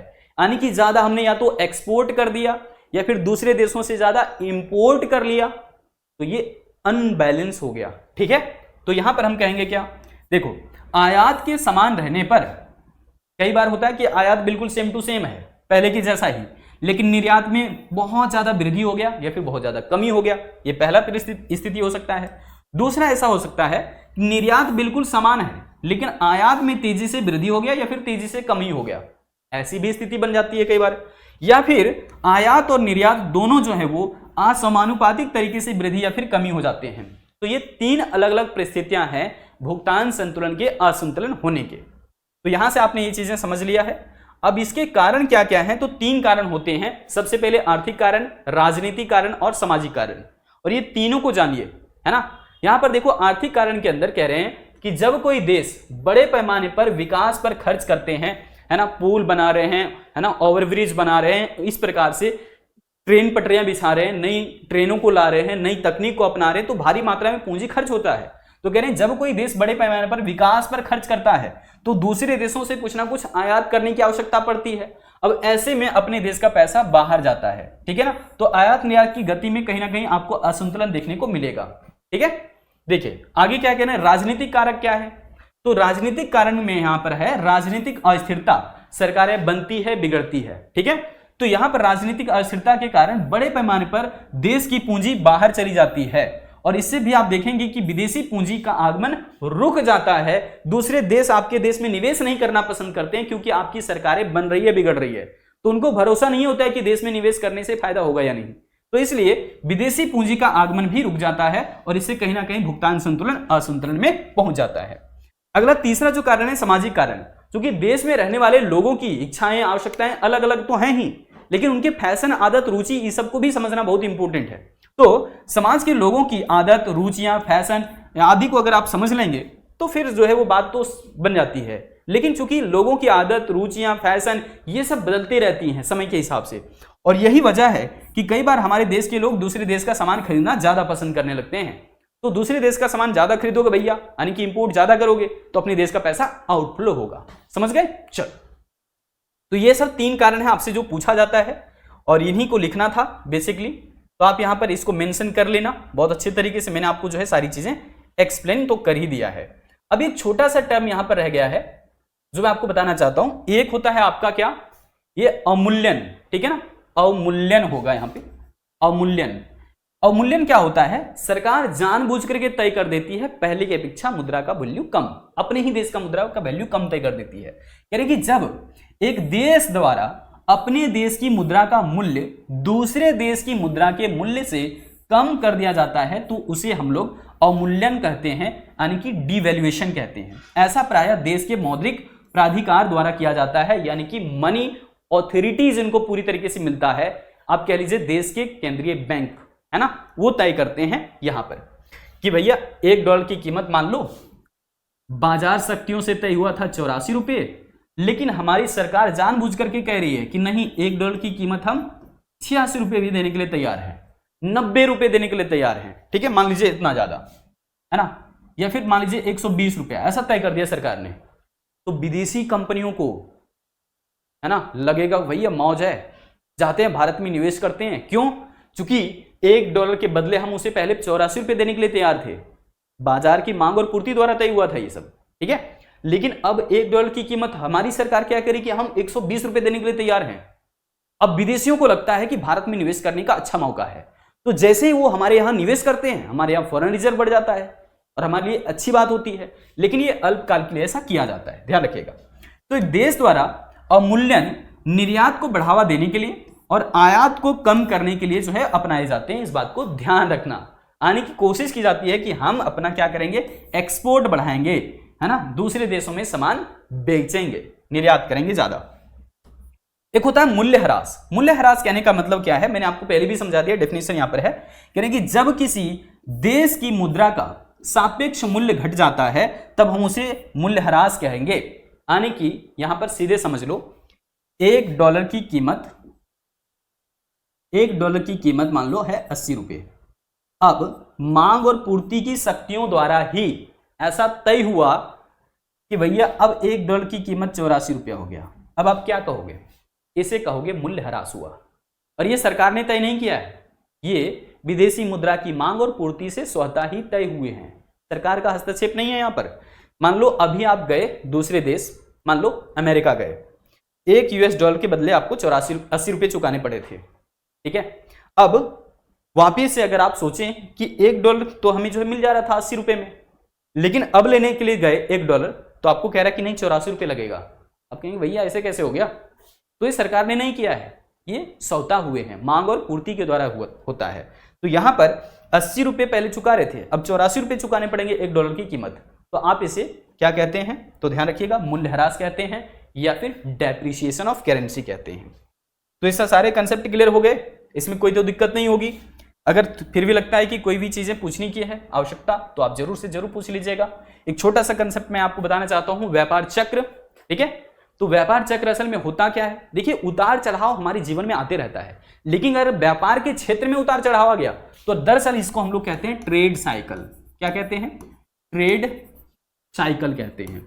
और व्यापार चक्र में हो क्या रहा है कि कई बार स्थितियां बहुत अच्छी हैं, कई बार खराब है, कई बार अच्छी है खराब है, अच्छी है खराब है। जैसे कोविड के टाइम में हुआ क्या था, हमारा देश यहां पर था पीक लेवल पर, लेकिन फिर अचानक से जैसे कोविड आया, फैक्ट्रियां बंद हुई, लोगों को रोजगार कम मिलने शुरू हो गए, तो यहां पर धीरे धीरे स्थितियां डाउन हो रही थी। फिर जब लॉकडाउन खुला तो धीरे धीरे स्थितियां बहुत अच्छी बन रही थी। तो अप डाउन ये होते रहता है व्यापार के क्षेत्र में, इसीलिए इसको व्यापार चक्र के नाम से जाना जाता है, ठीक है। तो सवाल ये पूछता है कि व्यापार चक्र क्या है, तो कहेंगे कि अर्थव्यवस्था में आर्थिक क्रियाओं के परिणाम स्वरूप, यानी कि मांग पूर्ति, इन सब के परिणाम स्वरूप व्यापार के क्षेत्र में तेजी और मंदी की स्थिति देखने को मिलता है, ठीक है। तेजी कहने का मतलब स्थितियां बहुत अच्छी है, मंदी कहने का मतलब बाजार ठप है। तो ये स्थितियां देखने को मिलती रहती है समय समय पर। तो आर्थिक क्रियाओं का यह जो चक्र है वो नियमित रूप से घूमता रहता है, यानी कि कभी तेजी की स्थिति देश में होगा, कभी मंदी की स्थिति होगा। तो इन स्थितियों की वजह से ही देश में व्यापार चक्र उत्पन्न होते हैं। अब कह रहे हैं कि दूसरे शब्दों में आप इसे परिभाषित करिए, तो आप ऐसे परिभाषित कर देना कि किसी अर्थव्यवस्था में एक निश्चित समय अंतराल पर आर्थिक क्रियाओं में होने वाले बदलाव या फिर परिवर्तन को व्यापार चक्र कहते हैं। निश्चित समय अंतराल पर, यानी कि ये होते रहता है फ्लैक्चुएट, कभी मंदी कभी तेजी, कभी मंदी कभी तेजी होते रहता है ये समय समय पर, तो आप इसे कहेंगे व्यापार चक्र। अब चूंकि यहां पर देखो कह रहे कि व्यापार चक्र में कुल आय, कुल रोजगार, कुल उत्पादन, कीमत स्तर, इन सभी में जो है वो समुद्री लहर के समान बदलाव होते रहते हैं, कम ज्यादा होते रहते हैं।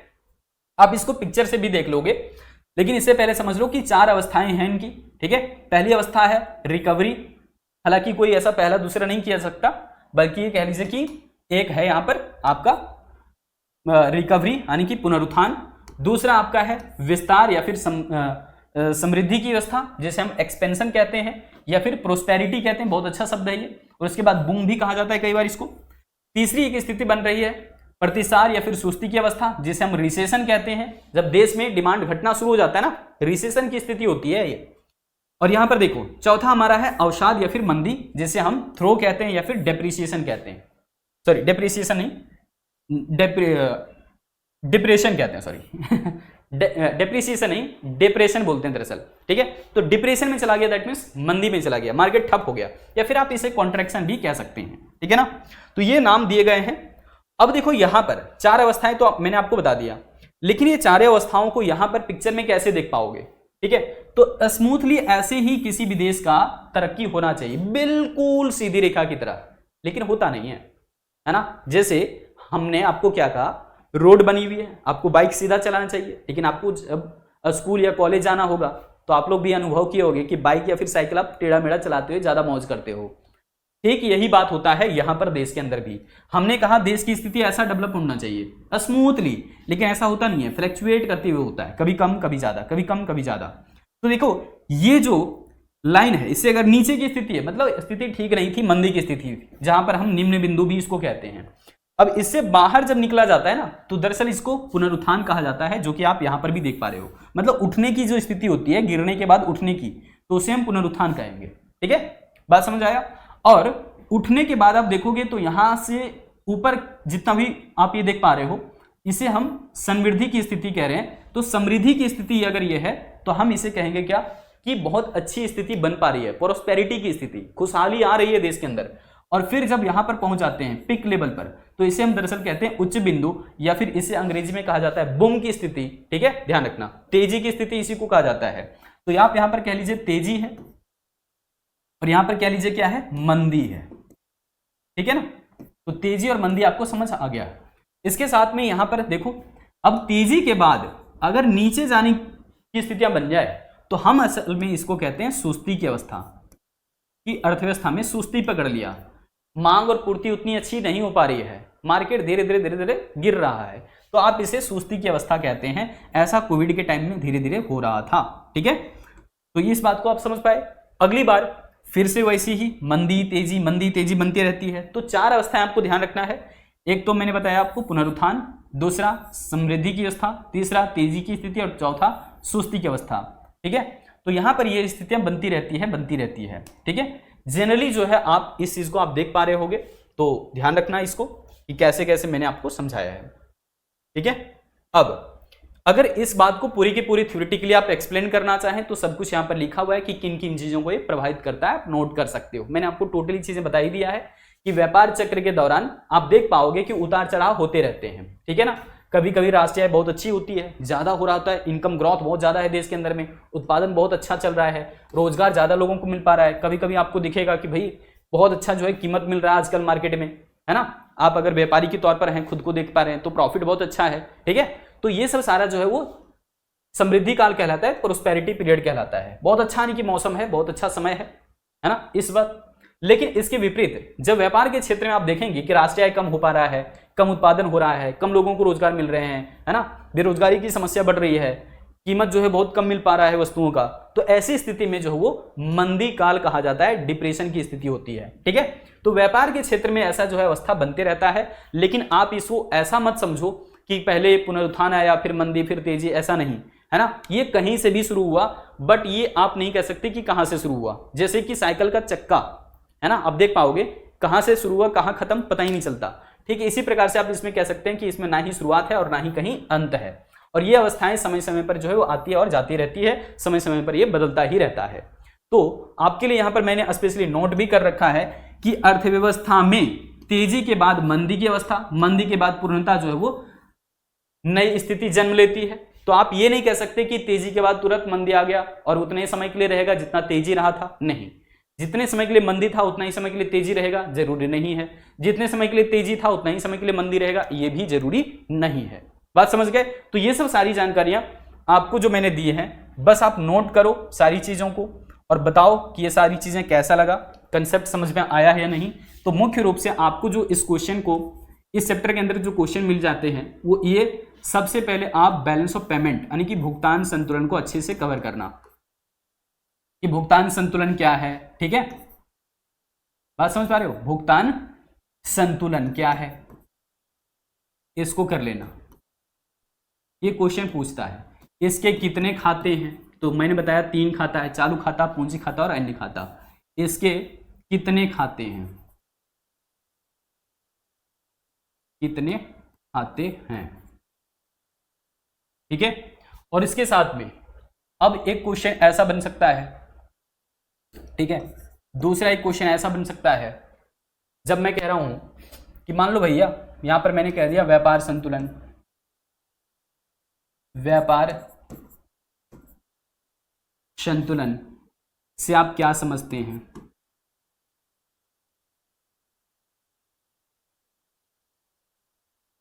ठीक है, इनके डेफिनेशन बहुत अच्छे तरीके से लिख लेना, दोनों में फिर अंतर कर लेना, बीओपी यानी कि बैलेंस ऑफ पेमेंट और बैलेंस ऑफ ट्रेड, इन दोनों में डिफरेंस कर लेना, ये सवाल आपसे पूछा जाता है, ठीक है ना। और जो मैंने अभी आपको बताया था व्यापार चक्र, व्यापार चक्र किसे कहते हैं, तो ये छोटा सा क्वेश्चन बनता है, व्यापार चक्र किसे कहते हैं। हायर एजुकेशन में जब आप जाते हैं तो और भी डिटेल में इसमें पढ़ते हैं, अलग अलग अर्थशास्त्रियों ने अलग अलग तरीके से भी इसको समझाया है, और इसमें जो भी बातें मैंने उसे तो बता ही दिया। एक जो क्वेश्चन बनता है वो होता है बंद अर्थव्यवस्था का, पूछता है कि बंद अर्थव्यवस्था से आपका क्या तात्पर्य है, तो बंद अर्थव्यवस्था